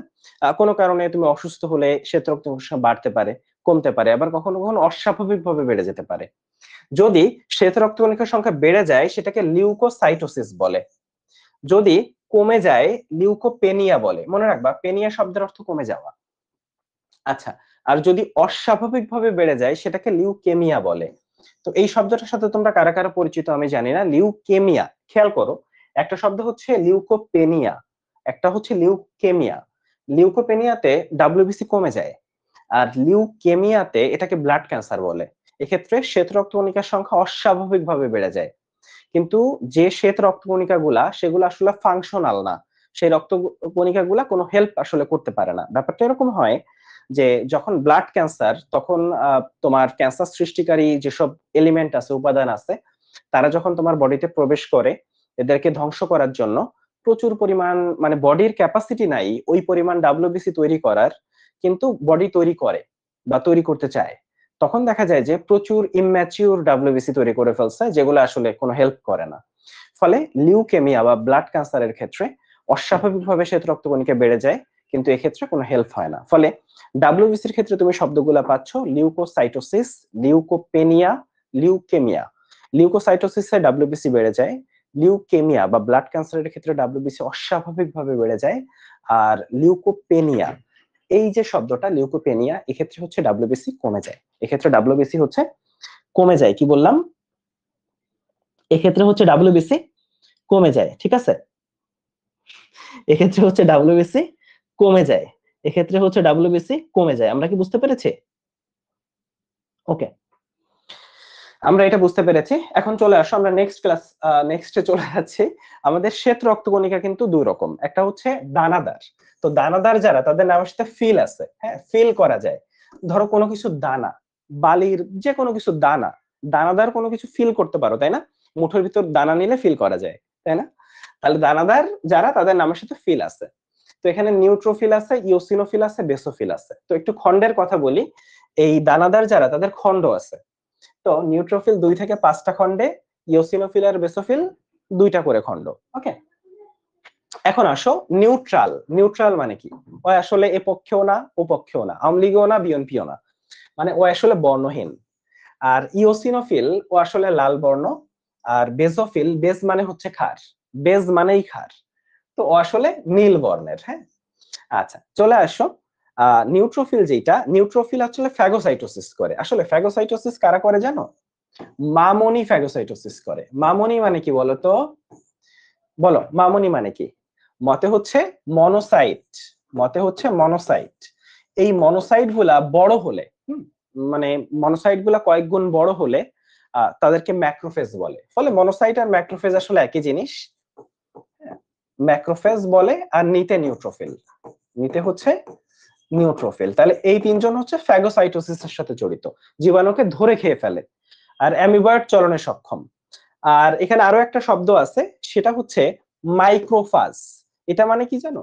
ওই যে বললাম, মনোসাইট বড় হলে তাকে ম্যাক্রোফাজ বলে বা ম্যাক্রোফেজ বলে, আর নিউট্রোফিলকে বলে মাইক্রোফাজ। এই দুটা প্যাচ লাগানো যাবে না। নিউট্রোফিলকে বলে হচ্ছে মাইক্রোফাজ, কি বললাম, নিউট্রোফিল যেটা, নিউট্রোফিল যেটা সেটাকে বলে হচ্ছে মাইক্রোফাজ। আর নিউট্রোফিলকে বলে মাইক্রোফাজ, আর মনোসাইট বড় হলে বলে হচ্ছে ম্যাক্রোফেজ। কি বলে? ম্যাক্রোফেজ। আচ্ছা, ইওসিনোফিলের ক্ষেত্রে একটু চলে আসো। তাহলে এরা অ্যালার্জি, তাহলে ইওসিনোফিলের কাজ কি আমি একটু বলি। একটা হচ্ছে অ্যালার্জি আছে না, অ্যালার্জির বিরুদ্ধে, অর্থাৎ অ্যালার্জির জন্য যারা দায়ী তাদের বিরুদ্ধে কাজ করে। আর হচ্ছে কৃমির লার্ভা, গ্রামের দিকে বা খুব ছোট বাচ্চাদের ক্ষেত্রে কৃমির প্রকোপটা খুব বেশি দেখা যায়। এখন অবশ্যই এই প্রকোপটা খুব সম্ভবত কমছে। তো কৃমির লার্ভা ধ্বংস করে আর অ্যালার্জির বিরুদ্ধে। তাহলে অ্যালার্জি আর কৃমি, এই দুইটা শব্দের সাথে ইওসিনোফিল। আর বেসোফিলের ক্ষেত্রে দুইটা শব্দ আছে, একটা হচ্ছে হেপারিন আর একটা আছে হিস্টামিন। বেসোফিলের ক্ষেত্রে দুইটা শব্দ, হেপারিন আর হিস্টামিন। আচ্ছা, তুমি যে হিস্টামিন, হিস্টাসিন এই শব্দটা পড়ছো? হ্যাঁ, হিস্টাসিন তো শুনছো যে ওষুধ। তো হিস্টামিন আসলে কি করে রে? রোগ প্রতিরোধ ক্ষমতা বাড়ায়। তবে হেপারিন শব্দটা খুব ইম্পর্টেন্ট। হেপারিন রক্তনালীর মধ্যে রক্ত জমাট বাঁধতে এই যে রক্ত জমাট বাঁধতে বাধা দেয়। মানে ব্যাপারটা কিরকম? ধরো তোমার হাতের একটা রক্তনালী, এখন এর মধ্যে রক্ত খুব স্পিডে যাওয়া আসা করে, কোনো কারণে রক্ত যদি জমাট বেঁধে যায় তাহলে সমস্যা না? তুমি কি বিপদে পড়ে যাবা না? অবশ্যই বিপদে পড়ে যাবা। তার রক্তনালীর ভিতরে রক্ত যেন জমাট না বাঁধে, এটা কে কে এনশিওর করে? হেপারিন এনশিওর করে। হেপারিন যেমন ধরো তুমি খেয়াল করলেই দেখবা যে ধরো তুমি তোমার থেকে একটা ব্লাড সিরিঞ্জের মাধ্যমে নিয়ে টেস্ট টিউবে ব্লাডটা দেওয়া হইলো। টেস্ট টিউবের ব্লাডটা জমাট বেঁধে যায় না কেন জানো? ধরো এখানে একটা টেস্ট টিউব আছে, টেস্ট টিউবের নিচে আগেই হেপারিন দেওয়া থাকে। টেস্ট টিউবের নিচে আগেই হেপারিন দেওয়া থাকে। এই হেপারিন থাকার জন্য টেস্ট টিউবের ব্লাডটা কখনো জমাট বাঁধে না। এই হেপারিন আগেই দেওয়া থাকার জন্য টেস্ট টিউবের যে ব্লাড সেটা কখনো জমাট বাঁধে না। তাহলে কি বললাম? টেস্ট টিউবের যে ব্লাড সেটা কখনো জমাট বাঁধে না। হ্যাঁ, তাহলে টেস্ট টিউবে আগে হেপারিন থাকে, তারপর রক্তটা দেয়। তাহলে হেপারিন রক্ত জমাট বাঁধতে বাধা দেয়। হিস্টামিন হচ্ছে রোগ প্রতিরোধ ক্ষমতা। তাহলে বেসোফিলের ক্ষেত্রে হেপারিন, হিস্টামিন। আর ইওসিনোফিল হচ্ছে অ্যালার্জি আর কৃমি। আর মামনি হচ্ছে ফ্যাগোসাইটোসিস। মামনি হচ্ছে ফ্যাগোসাইটোসিস। এখন আসো অদানাদার যারা, এরা দুইজন হচ্ছে সাইট, মনোসাইট আর লিম্ফোসাইট। মনোসাইটকে ওই যে বললাম ম্যাক্রোফেজ বলে। বলতো মনোসাইট, ম্যাক্রোফেজ আর নিউট্রোফিল, মামনির কাজ কি? ফ্যাগোসাইটোসিস করা। আর লিম্ফোসাইটের কথা যদি বলো, লিম্ফোসাইটের ক্ষেত্রে তুমি নাম পড়ছো বি লিম্ফোসাইট, টি লিম্ফোসাইট, এরপর ন্যাচারাল কিলার সেল যেটা এনকে সেল, ন্যাচারাল কিলার। হ্যাঁ, তো এই কোষগুলা কিন্তু এরা হচ্ছে লিম্ফোসাইট, এবং লিম্ফোসাইট হচ্ছে অ্যান্টিবডি তৈরি করে। দেখো এর আগের যে জীবাণুগুলা ওরা হচ্ছে ডিরেক্ট, মানে এর আগের যারা যারা আছে আমাদের ডাব্লিউবিসি, ওরা ডিরেক্ট জীবাণুকে অ্যাটাক করতো, ডিরেক্ট জীবাণুর সাথে মারামারি করতো। লিম্ফোসাইট একটু ইনডিরেক্ট একটা কাজ করে, ও কাইন্ড অফ একটা বসের মতো। ওই কি করে? প্রচুর অ্যান্টিবডি তৈরি করে, ওই অ্যান্টিবডি গুলা যে জীবাণুর সাথে মারামারি করে। তাহলে লিম্ফোসাইটের কাজ হচ্ছে অ্যান্টিবডি তৈরি করা। এই জন্য লিম্ফোসাইটকে বলা হয় আণবিক সৈনিক। লিম্ফোসাইটের কাজ অ্যান্টিবডি তৈরি করা, এই জন্য লিম্ফোসাইটকে বলা হয় আণবিক সৈনিক।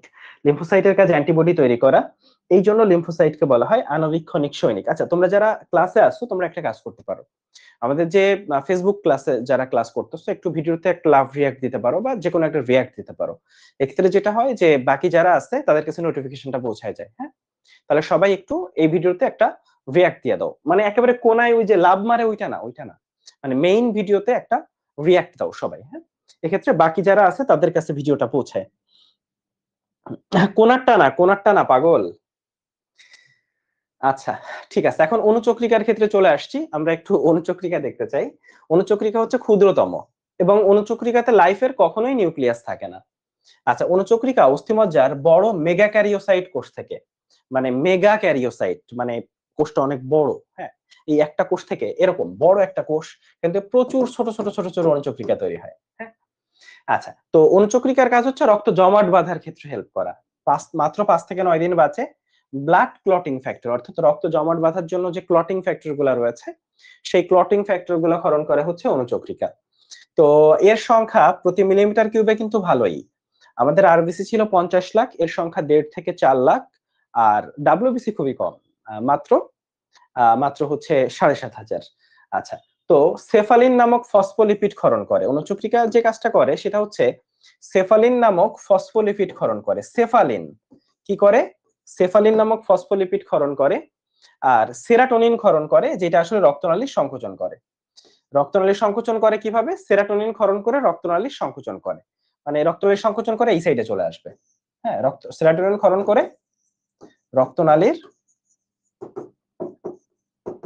সংকোচন করে, সেরাটোনিন ক্ষরণ করে রক্তনালীর সংকোচন করে। হ্যাঁ, এর বাইরে হিমোস্ট্যাটিক প্লাগ গঠন করে। এই প্লাগে আসলে রক্তটা জমাট বাঁধা যে রক্তটা সেটা আটকে যায়, ফলে আসলে মানে রক্তটা আসলে কি বলা যায় যে জমাট বেঁধে যায়। কোনো কারণে হাত কেটে গেছে, তাহলে রক্ত যদি জমাট না বাঁধে প্রচুর পরিমাণ ব্লাড তোমার দেহ থেকে বের হয়ে যাবে, বা ব্লাড বেরোইতে বেরোতে তুমি মারাই যাবা। ফলে রক্ত জমাট বাঁধাটা খুব ইম্পর্টেন্ট যদি হাত কেটে যায়, তখন যখন ব্লিডিং হচ্ছে তখন। তাহলে হিমোস্ট্যাটিক প্লাগ গঠন করে, আর সেরাটোনিন ক্ষরণ করে, সেফালিন নামক ফসফোলিপিড ক্ষরণ করে, সংখ্যা 1.5 লাখ থেকে 4 লাখ প্রতি মিলিমিটার কিউবে। সংখ্যা হচ্ছে 1.5 লাখ থেকে 4 লাখ প্রতি মিলিমিটার কিউবে। সংখ্যা হচ্ছে 1.5 লাখ থেকে 4 লাখ 1.5 মিলিমিটার কিউবে। সংখ্যা হচ্ছে 1.5 লাখ থেকে 4 লাখ 1.5 ঠিক আছে। ওকে, ঠিক আছে। ওকে, হোপফুলি আমরা বুঝতে পারছি, হোপফুলি আমরা এটা বুঝতে পেরেছি। চলে আসো, এখন আমরা একটু ব্লাড ক্লটিংটা দেখি। তো ব্লাড ক্লটিং এর ক্ষেত্রে কয়টা ফ্যাক্টর আছে বলো তো? ব্লাড ক্লটিং এর ফ্যাক্টর কয়টা? রক্ততঞ্চন ফ্যাক্টর কয়টা? সবাই একটু আমাকে কমেন্ট করে বলবা। রক্ততঞ্চনের ফ্যাক্টর কয়টা? রক্ততঞ্চনের ফ্যাক্টর হচ্ছে 13টা। 13টা ফ্যাক্টরের শুধু নাম পড়বা। গুরুত্বপূর্ণ হচ্ছে প্রথম 4টা ফ্যাক্টর। ফাইব্রিনোজেন, ফুল পরে টুপ করে, কবিতার কথা সবাই জানো। ফতে ফাইব্রিনোজেন, প দিয়ে হচ্ছে প্রোথ্রম্বিন, টতে আচ্ছা তুমি আমাকে বলো তো, টুপে থ্রোম্বোপ্লাস্টিন মিলতেছে? মিলতেছে না তো, মিলে না কেন? আসলে এটা হবে টিস্যু থ্রোম্বোপ্লাস্টিন, বুঝছো? Tissue thromboplastin. তো এই টুপের ট দিয়ে হচ্ছে টিস্যু থ্রোম্বোপ্লাস্টিন, আর কতে ক্যালসিয়াম। এই 4টা হচ্ছে ব্লাড ক্লটিং ফ্যাক্টর, মেইন 4টা। এবং অ্যাকচুয়ালি সবচেয়ে গুরুত্বপূর্ণ অবদান এই 4 জনেরই। এই 4 জনই ইম্পর্টেন্ট। হ্যাঁ, এই 4 জনই হচ্ছে তোমার ব্লাড ক্লটিং এ ইম্পর্টেন্ট। তো হিমোফিলিয়া যোগ যাদের আছে তাদের রক্ত জমাট বাঁধে না, তাদের রক্ত জমাট বাঁধে না, কারণ তাদের 8 এবং 9 নাম্বার ফ্যাক্টর থাকে না। হিমোফিলিয়া যাদের, তাদের 8 এবং 9 নাম্বার ব্লাড ক্লটিং ফ্যাক্টর থাকে না। তো এখানে আমরা আরেকটু দেখি যে রক্ততঞ্চন যেটা, রক্ততঞ্চনের সময়কাল হচ্ছে 4 থেকে 5 মিনিট, আর রক্তক্ষরণ হয় 1 থেকে 4 মিনিট। রক্তক্ষরণ হয় হচ্ছে 1 থেকে 4 মিনিট। রক্ততঞ্চনের প্রক্রিয়াকে বলা হচ্ছে হেমোস্টাসিস। এবং কয়টা ফ্যাক্টর কাজ করে? 13টা ফ্যাক্টর কাজ করে। কয়টা ফ্যাক্টর এখানে কাজ করে ভাইয়া? 13টা ফ্যাক্টর এখানে কাজ করে। ব্যাপারটা খুবই সিম্পল, ব্যাপারটা কিন্তু ভাইয়া খুবই সিম্পল। দেখো দেখো আমি তোমাকে জিনিসটা দেখাই। ধরো তোমার হাত কেটে গেছে, হ্যাঁ, তোমার এটা হচ্ছে হাত, এটা হচ্ছে তোমার হাত। হ্যাঁ, খুবই চমৎকার একটা হাত কাটছি, হাত আঁকছি। তো এখান থেকে হাত কেটে রক্ত বেরোচ্ছে, হাত কেটে রক্ত বেরোচ্ছে, ইস অনেক রক্ত বেরোয় যাচ্ছে। তো রক্ত যখন বেরোয় যাচ্ছে তখন অনুচক্রিকা কি বাতাসের সাথে চলে আসছে না? অনুচক্রিকা, তোমার রক্তের যে অনুচক্রিকা এটা বাতাসে চলে আসছে, বাতাসের সংস্পর্শে। মানে অনুচক্রিকা অক্সিজেনের সাথে বিক্রিয়া করা শুরু করছে। যখনই বিক্রিয়া করা শুরু করছে, অনুচক্রিকা বাতাসের সংস্পর্শে চলে আসছে, তখনই হেপারিন আর কাজ করে না, হেপারিন কাজ করা বন্ধ করে দেয়। ঠিক আছে, তখন আমরা আসলে মেইনলি ব্লাড ক্লটিং এর যে 4টা ফ্যাক্টর, এই 4টা ফ্যাক্টর সম্পর্কে জানবো। এখানে খেয়াল করো, এখানে 2 জন ফ্যাক্টর, একজন হচ্ছে থ্রোম্বোপ্লাস্টিন আর একজন হচ্ছে ক্যালসিয়াম। থ্রোম্বোপ্লাস্টান প্লাস ক্যালসিয়াম, এই দুই ভদ্রলোক, এই দুই ভদ্রলোক কি করে? প্রোথ্রম্বিন আছে না, প্রোথ্রম্বিন, প্রোথ্রম্বিনকে থ্রম্বিনে কনভার্ট করে। প্রোথ্রম্বিনকে কিসে কনভার্ট করে? থ্রম্বিনে কনভার্ট করে। ক্লিয়ার? তাহলে থ্রোম্বোপ্লাস্টিন আর ক্যালসিয়াম প্রোথ্রম্বিনকে থ্রম্বিনে কনভার্ট করছে। এখন তুমি জানো যে প্রো থাকলে সেটা নিষ্ক্রিয়, থ্রম্বিন চলে আসছে মানে ওটা সক্রিয় হয়ে গেছে। থ্রম্বিন সক্রিয় হয়ে, থ্রম্বিন সক্রিয় হয়ে ফাইব্রিনোজেনকে, থ্রম্বিন সক্রিয় হয়ে ফাইব্রিনোজেনকে, ফাইব্রিনোজেনকে ফাইব্রিন জালকে পরিণত করে, ফাইব্রিন জালকে পরিণত করে। ক্লিয়ার জিনিসটা? আর ফাইব্রিন জালে রক্তটা আটকে যায়, একটা জাল, জালে রক্তটা আটকে যায়, ফলে রক্ত আর বাইরে বের হয় না। এটা হচ্ছে ব্যাপার, খুবই সিম্পল। যে থ্রোম্বোপ্লাস্টিন এই দুইটা ফ্যাক্টর প্রোথ্রম্বিনকে থ্রম্বিনে পরিণত করে। থ্রম্বিন যখন অ্যাক্টিভ হয়, মানে ও তো নিষ্ক্রিয়, ও অ্যাক্টিভ হয়ে ফাইব্রিনোজেন যেটা, এই যে জেন আছে নামের শেষে, মানে ও নিষ্ক্রিয়, ওকে ফাইব্রিনে পরিণত করে। এই ফাইব্রিন কি করে, মানে ফাইব্রিন জালক একসাথে হয় না, ফাইব্রিনে পরিণত করে। ফাইব্রিন গুলা মিলে তৈরি করে একটা জাল, ওইটাকে বলা হচ্ছে ফাইব্রিন জালক। ওই ফাইব্রিন জালকে রক্তটা আটকে যায়। ব্যাপারটা খুব সিম্পল।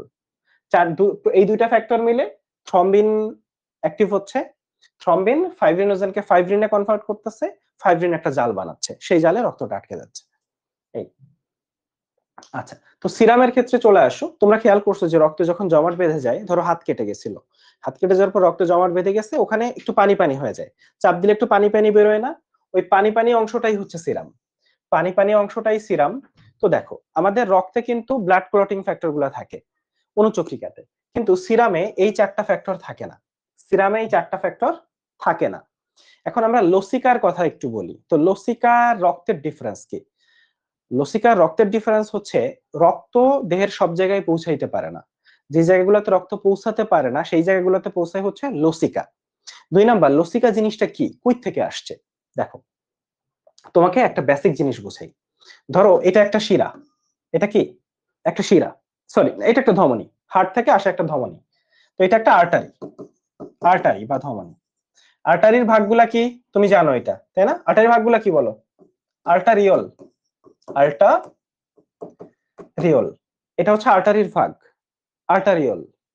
আর্টারিওল গুলা কোথায় বিভক্ত হয় বলো? কৈশিক জালিকাতে, কৈশিক জালিকাতে বিভক্ত হচ্ছে, হ্যাঁ? আচ্ছা ঠিক আছে। এরপরে আর্টারিওল গুলো আবার কৈশিক জালিকাতে, কৈশিক জালিকা প্রচন্ড পাতলা একটা জায়গা। আচ্ছা, কৈশিক জালিকা থেকে তৈরি হচ্ছে ভেইনিয়ল, ভেইনিয়ল, ভেইন থেকে কি তৈরি, ভেইনিয়ল থেকে তৈরি হচ্ছে ভেইন, ভেইন মানে শিরা, তাই তো? এই হচ্ছে টোটাল ব্যাপারটা, আর্টারি থেকে আর্টারিওল, কৈশিক জালিকা, ভেইনিয়ল, ভেইন। আচ্ছা, তাহলে কৈশিক জালিকাটা হচ্ছে সবচেয়ে পাতলা জায়গা। তো রক্ত যখন কৈশিক জালিকার ভিতর দিয়ে যায়, তখন যেহেতু খুবই পাতলা, কিছু রক্ত বা কিছু রক্তরস, আসলে কিছু রক্তরস, কিছু রক্তরস কৈশিক জালিকা ভেদ করে এখানে ধরো কোষ মধ্যস্থ তরল, হ্যাঁ, এই জায়গায় চলে আসে, কিছু রক্তরস এখানে চলে আসে। এখন ব্যাপারটা কি, রক্তের বৈশিষ্ট্য হচ্ছে নালীর মধ্যে থাকতে হবে, নালীর মধ্যে না থাকলে হয় রক্ত না।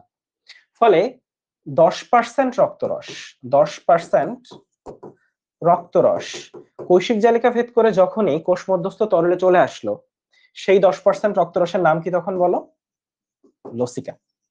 ফলে রক্ত কিন্তু বদ্ধ রক্ত সংবহন তন্ত্র, আর লসিকা কোষ মধ্যস্থ তরলে যখন থাকতেছে, লসিকার যে সংবহন তন্ত্র সেটা কিরকম বলো? লসিকার যে সংবহন তন্ত্র সেটা কেমন বলো? রক্ত নাকি মানে বদ্ধ নাকি মুক্ত? তা লসিকা তন্ত্র হচ্ছে মুক্ত রক্ত সংবহন তন্ত্র।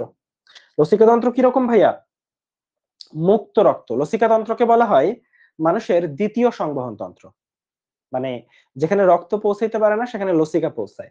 লসিকা তন্ত্রকে বলে মানুষের দ্বিতীয় সংবহন তন্ত্র, দ্বিতীয় সংবহন তন্ত্র। লসিকা তন্ত্রকে বলা হয় মানুষের দ্বিতীয় সংবহন তন্ত্র। কি বললাম?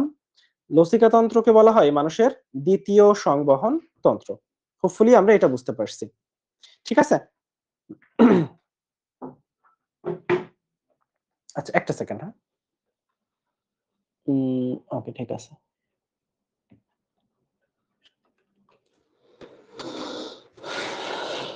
ওকে, এখন একটু চলে আসো, আমরা একটু লসিকা গ্রন্থি সম্পর্কে একটু আলোচনা করি। তো লসিকা তন্ত্রে যদি উচেরিয়া ব্যানক্রপ্টি, এটা হচ্ছে গোদ রোগ, গোদ রোগ, গোদ রোগের জন্য দায়ী হচ্ছে যে সে হচ্ছে উচেরিয়া ব্যানক্রপ্টি, এটা আক্রমণ করলে গোদ রোগ হয়। লসিকা গ্রন্থি আছে হচ্ছে ঘাড়ে, বগলে আর কুস্কিতে, আরো জায়গায় আছে, তবে এখানে সবচেয়ে বেশি লসিকা গ্রন্থি আছে কোথায় কোথায়?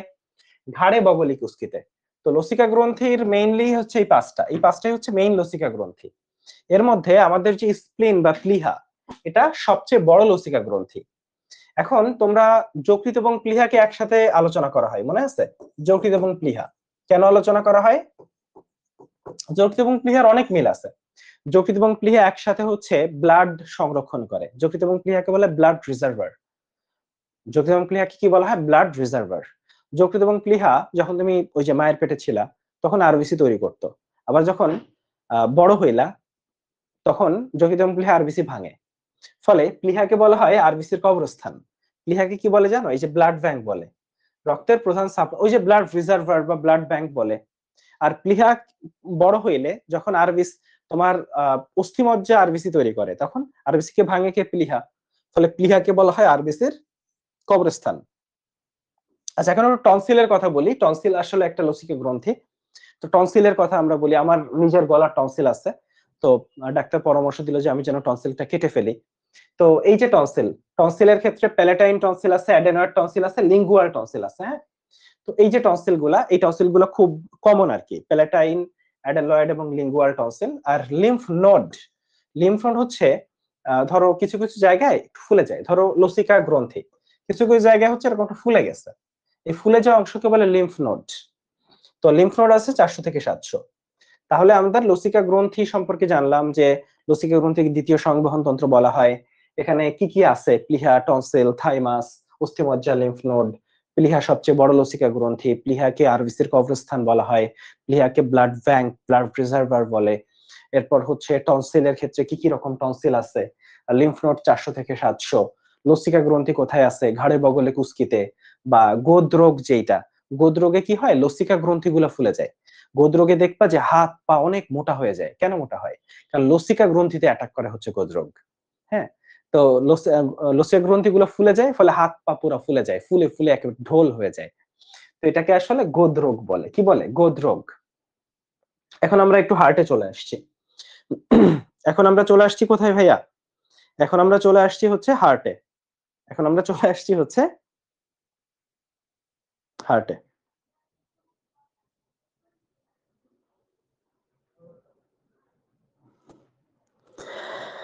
আচ্ছা, এখন চলে আসো। হার্ট হচ্ছে মানবদেহের পাম্প যন্ত্র। আচ্ছা, 6 সপ্তাহ বয়সে প্রথম হার্টবিট শুরু হয়। হার্টের আবরণ হচ্ছে পেরি। পেরি দেখো, পেরি মানে চারদিকে, ফলে চারদিকে যেটা থাকে সেটা আবরণী। কারণ হার্টের ক্ষেত্রে দেখো প্রাচীরে পেশি আছে কি কি? এপি, মায়ো আর অ্যান্ডো। দেখো, এপি মানে উপরে, মায়ো মানে মাঝখানে, আর অ্যান্ডো মানে ভিতরে। তাহলে এগুলা হচ্ছে উপরে, মাঝখানে, ভিতরে। তাহলে বোঝা যাচ্ছে তিনটা লেয়ার। ঠিক আছে, এটা হচ্ছে তিনটার পেশির লেয়ার। আর পেরিকার্ডিয়াম মানে, তাহলে একটু প্যাচ লাগানো যাবে না। পেরিকার্ডিয়াম মানে হচ্ছে আবরণ, আর লেয়ার হচ্ছে এই তিনটা। তো পেরিকার্ডিয়ামের ক্ষেত্রে একটু বলি, দুই রকম পেরিকার্ডিয়াম আছে। ফাইব্রাস পেরিকার্ডিয়াম, দেখো একটা হচ্ছে ফাইব্রাস পেরিকার্ডিয়াম, একটা হচ্ছে সেরাস পেরিকার্ডিয়াম। পেরিকার্ডিয়াম দুই রকম, কি বলছি ভাইয়া? পেরিকার্ডিয়াম দুই রকম, একটা ফাইব্রাস আর একটা সেরাস। আবার সেরাসের দুইটা লেয়ার আছে, প্যারাইটাল লেয়ার, প্যারাইটাল লেয়ার, আর একটা আছে ভিসেরাল লেয়ার। সেরাসের আবার দুইটা লেয়ার আছে, কি কি লেয়ার? প্যারাইটাল লেয়ার আর ভিসেরাল লেয়ার। এই প্যারাইটাল আর ভিসেরালের মধ্যে আছে পেরিকার্ডিয়াল ফ্লুইড। প্যারাইটাল লেয়ার আর ভিসেরাল লেয়ারের মধ্যে আছে কি ভাইয়া? Pericardial fluid. তাহলে আবারও বলি, হার্ট হচ্ছে পাম্প যন্ত্র। 6 সপ্তাহ বয়সে হার্টবিটটা শুরু হয়। হার্টের আবরণকে পেরিকার্ডিয়াম বলে। পেরিকার্ডিয়ামের আবরণ যেটা, তার লেয়ার কি কি দেখি? দুইটা লেয়ার আছে, ফাইব্রাস পেরিকার্ডিয়াম আর সেরাস পেরিকার্ডিয়াম। সেরাসের আবার দুইটা, প্যারাইটাল ভিসেরাল। প্যারাইটাল ভিসেরালের মাঝখানে এক ধরনের তরল আছে, সেই তরলকে বলে পেরিকার্ডিয়াল ফ্লুইড। তিনটা লেয়ার আছে, এপিকার্ডিয়াম, মায়োকার্ডিয়াম, অ্যান্টোকার্ডিয়াম। আর হৃৎপেশি যেটা, হার্টে হৃৎপেশি আমরা, তোমরা জানো যে ঐচ্ছিক পেশি আছে, কঙ্কাল পেশি বলে, অনৈচ্ছিক পেশি আছে, আর একটা আছে হৃৎপেশি। আর হৃৎপেশি নাম আসলে যেন একটা শব্দ তোমার মাথায় চলে আসে, ইন্টারক্যালেটেড ডিস্ক। ইন্টারক্যালেটেড ডিস্ক জিনিসটা আছে হচ্ছে হৃৎপেশিতে, ইন্টারক্যালেটেড ডিস্ক জিনিসটা আছে হচ্ছে হৃদ পেশিতে। ইন্টারক্যালেটেড ডিস্ক জিনিসটা কোথায় আছে ভাইয়া? হৃদ পেশিতে আছে হচ্ছে ইন্টারক্যালেটেড ডিস্ক। এখন চলো আমরা একটু দেখি। আচ্ছা, তো তোমাদের একটা ব্যাপার বলি, শোনো। তোমাদের এখানে হয়তো 24 ব্যাচ আছো, হয়তো 23 ব্যাচও আছো। হুম, 25, তাই তো? 24 ব্যাচ আছো আর 25 ব্যাচ আছো। 23 ব্যাচ কি? না, 23 ব্যাচ তো মনে হয় নাই। তো 24 ব্যাচ আর 25 ব্যাচ, তাই তো নাকি? হুম, মেবি। হুম, তো তোমরা হচ্ছে এগ্রিতে এক্সাম দিতে যাচ্ছ। এগ্রিতে অনেক বড় সুযোগ। তোমাদের হাতে এখন কয়দিন সময় আছে? আজকে কত তারিখ? যে কয়দিনই সময় থাকুক, আজকে মনে হয় 20 তারিখ, কালকে 21 তারিখ হবে, অর্থাৎ 10, 10, 10, 20 দিন। তো 20 দিন আসলে এমন একটা সময়, যত সময় সামনে আসে তত সময়টা ক্রুশিয়াল হয়। এবং এই 20 দিন তোমার এটা চেষ্টা করা উচিত যে খেয়ে না খেয়ে, হয় না যে আমরা মাঝে মাঝে বলি যে ভাই কত ঘন্টা পড়বো, আমি এখন বলবো যে তুমি আসলে কত ঘন্টা পড়বো না ভাইয়া, পড়ার বাইরে কত ঘন্টা সময় আমি স্পেন্ড করবো, তুমি এটা হিসাব করবা। যে পড়ার বাইরে আমি কয় ঘন্টা হিসাব করবো, যে ঘুম 1 ঘন্টা কম হোক, ঘুম 1 ঘন্টা কমায় দাও। কারণ জিনিসটা জানো যে পরীক্ষা যখন একটার পর একটা হবে, মানে এই জার্নিটা এমন যে এই এগ্রিতে হতাশ হইলে ওইটা উঠতেই তোমার 2-3 দিন লেগে যাবে, বা অনেকের আরো সময় লেগে যাবে। ধরো এগ্রি নিয়ে তুমি একটা ড্রিম দেখতেছো, স্বপ্ন দেখতেছো, হুট করে এই স্বপ্নটা যখন ভেঙে যাবে, তখন তুমি দেখবা যে তাই না, এগ্রি আসলে খুব ভালো একটা জায়গা, খুবই ভালো জায়গা, প্রচন্ড সম্ভাবনা এগ্রিতে। এবং এগ্রি দিয়ে তুমি আসলে এমন একটা জায়গায় যাইতে পারবা, হয়তো হতে পারে যে তোমার হয়তো মেডিকেলে পড়ার ইচ্ছা ছিল, তোমার ইঞ্জিনিয়ার হওয়ার ইচ্ছা ছিল, হতে পারে যে এগ্রি দিয়ে তোমার বন্ধু যে মেডিকেলে এখন পড়তেছে, মানে চান্স পেয়ে গেছে, ইঞ্জিনিয়ারিং এ হয়তো চান্স পেয়ে গেছে। হয়তো তুমি একটা সময় এসে খেয়াল করবা তোমার বিসিএস হয়ে গেছে, তুমি অফিসার হয়ে গেছো, তোমার বন্ধু বান্ধব হয়তো এখনো ওইভাবে কিছু করতে পারে নাই। হ্যাঁ, আমার অনেক বন্ধু বান্ধব বুয়েটে থেকে পাশ করছে, এখনো টিউশন করতেছে। এমন বন্ধু আছে। তো ব্যাপারটা এরকম যে ওই বন্ধুরা হয়তো এখন ওইভাবে কিছু করতে পারে নাই, তুমি হয়তো বিসিএস অফিসার হয়ে গেছো। তো এরকম ঘটনাগুলো ঘটতে পারে। তো যার জন্য হচ্ছে এই 20টা দিন নিজের স্বপ্নের জন্য সব রকম সবকিছু বাদ দিয়ে পরিশ্রমটা করো, ঠিক আছে? কারণ এগ্রিতে যখন দেখবা যে হচ্ছে না, তখন দেখবা যে এরপরের পরীক্ষা দিতে মানে একটু কেন জানি ওই স্পিডটা, মোটিভেশনটা পাওয়া একটু কঠিন হয়। ফলে যে কোনো মূল্যে যদি একটা সিট এখন শিওর করে ফেলতে পারো, তাইলে দেখবা যে ধরো যারা সেকেন্ড টাইম দিতে চাও একবার নিশ্চিন্তে দিতে পারবা। কিন্তু নাইলে কি হবে যে প্রচন্ড রকম ঝামেলায় পড়ে যেতে হবে। এই জিনিসটা একটু খেয়াল রাখবা।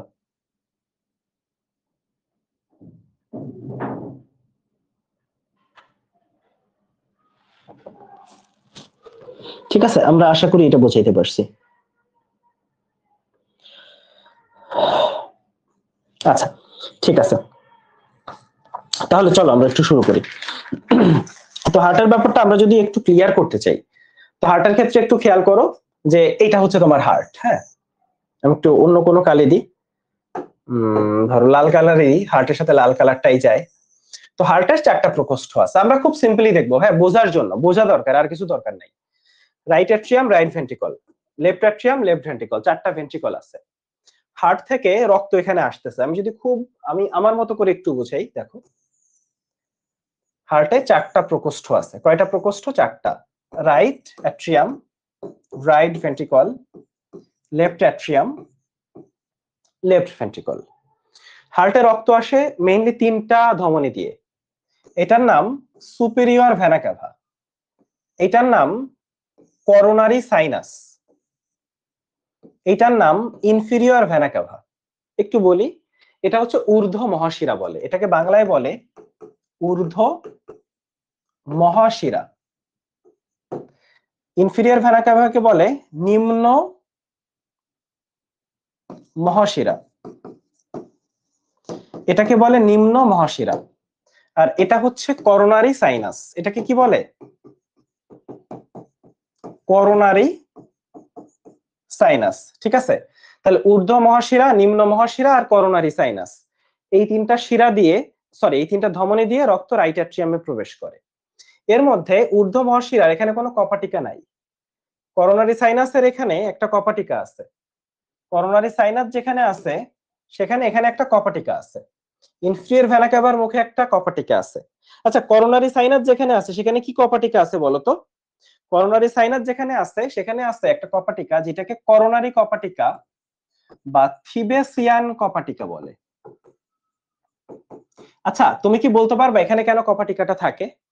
কারণ খেয়াল করো, সুপিরিয়র ভেনা ক্যাভা থেকে রক্ত তো উপর থেকে নিচে আসতেছে অভিকর্ষের টানে। ফলে এখানে রক্তটা কখনো ব্যাকে উপরে যাওয়ার সম্ভাবনা নাই, কারণ অভিকর্ষের বিরুদ্ধে কোনো কিছু যায় না। কিন্তু করোনারি সাইনাস দিয়ে যখন রক্ত আসতেছে, যদি কোনো কারণে রক্ত ব্যাকে চলে যায়, বিপরীত দিকে চলে যায়, তাহলে তো সমস্যা। যার জন্য রক্তটা আসে তখন কপাটিকাটা আটকে যায়। ফলে করোনারি সাইনাসের এখানে আছে থিবেসিয়ান কপাটিকা। আর ইনফেরিয়র ভেনা ক্যাভা বা নিম্ন মহাশিরার এখানে কি কপাটিকা আছে বলতো? ইউস্টেশিয়ান কপাটিকা, ইউস্টেশিয়ান কপাটিকা। এইখানে এটার নাম হচ্ছে ইউস্টেশিয়ান কপাটিকা। ফলে আমরা এখানে দুটো কপাটিকা পেয়ে গেলাম। এখানে চলে আসো, এই যে জায়গাটা, এইখানে 3টা কাস্প আছে, এমন একটা কপাটিকা আছে, এটাকে ট্রাইকাসপিড কপাটিকা বলে। কি কপাটিকা? ট্রাইকাসপিড। আর এখানে 2টা কাসপিড আছে, এটাকে বলে বাইকাসপিড কপাটিকা। বাইকাসপিড, বা এই কপাটিকার আরেকটা নাম আছে মাইট্রাল কপাটিকা। এটা হচ্ছে বাইকাসপিড কপাটিকা বা মাইট্রাল কপাটিকা। তাহলে আমরা 4টা কপাটিকা পেয়ে গেলাম। রক্ত সুপিরিয়র ভেনা ক্যাভা, করোনারি সাইনাস এবং ইনফিরিয়র ভেনা ক্যাভা দিয়ে রাইট অ্যাট্রিয়ামে আসলো। রাইট অ্যাট্রিয়াম থেকে ট্রাইকাসপিড কপাটিকা হয়ে রাইট ভেন্ট্রিকলে আসলো। রাইট ভেন্ট্রিকল থেকে রক্ত গেল হচ্ছে কোথায়? ফুসফুসে। কোথায় গেল রক্ত? ফুসফুসে। রাইট ভেন্ট্রিকল থেকে রক্ত ফুসফুসে গেল পালমোনারি ধমনির মাধ্যমে। কিসের মাধ্যমে? পালমোনারি ধমনী। ফলে বোঝাই যাচ্ছে যে ফুসফুসের সাথে হার্টের কানেকশন যার মাধ্যমে হয় সেটাকে বলে পালমোনারি। পালমোনারি শব্দ শুনলেই বুঝবা যে এটা আসলে ফুসফুস সম্পর্কিত কিছু। পালমোনারি ধমনী রাইট ভেন্ট্রিকল থেকে ফুসফুসে আসে রক্ত নিয়ে। খেয়াল করো, এই যে শিরা, ঊর্ধ্ব মহাশিরা, এদের কাজ হচ্ছে কার্বন ডাই অক্সাইড যুক্ত রক্ত নেওয়া। ফলে রাইট অ্যাট্রিয়ামে কার্বন ডাই অক্সাইড যুক্ত রক্ত প্রবেশ করে, রাইট ভেন্ট্রিকলে কার্বন ডাই অক্সাইড যুক্ত রক্ত প্রবেশ করে, পালমোনারি শিরা দিয়ে, পালমোনারি ধমনী দিয়ে ফুসফুসেও কার্বন ডাই অক্সাইড যুক্ত রক্তই আসে। তুমি একটা বেসিক জিনিস জানো যে শিরা দিয়ে পরিবাহিত হয় কার্বন ডাই অক্সাইড যুক্ত রক্ত, ধমনী দিয়ে পরিবাহিত হয় অক্সিজেন যুক্ত রক্ত। কিন্তু উল্টাটা হচ্ছে পালমোনারির ক্ষেত্রে, পালমোনারি ধমনীর দিয়ে পরিবাহিত হয় কার্বন ডাই অক্সাইড যুক্ত রক্ত, আর ফুসফুস থেকে, খেয়াল করো, ফুসফুসে কার্বন ডাই অক্সাইড যুক্ত রক্ত প্রবেশ করে এবং এখানে কার্বন ডাই অক্সাইড এবং অক্সিজেনের এক্সচেঞ্জ ঘটে।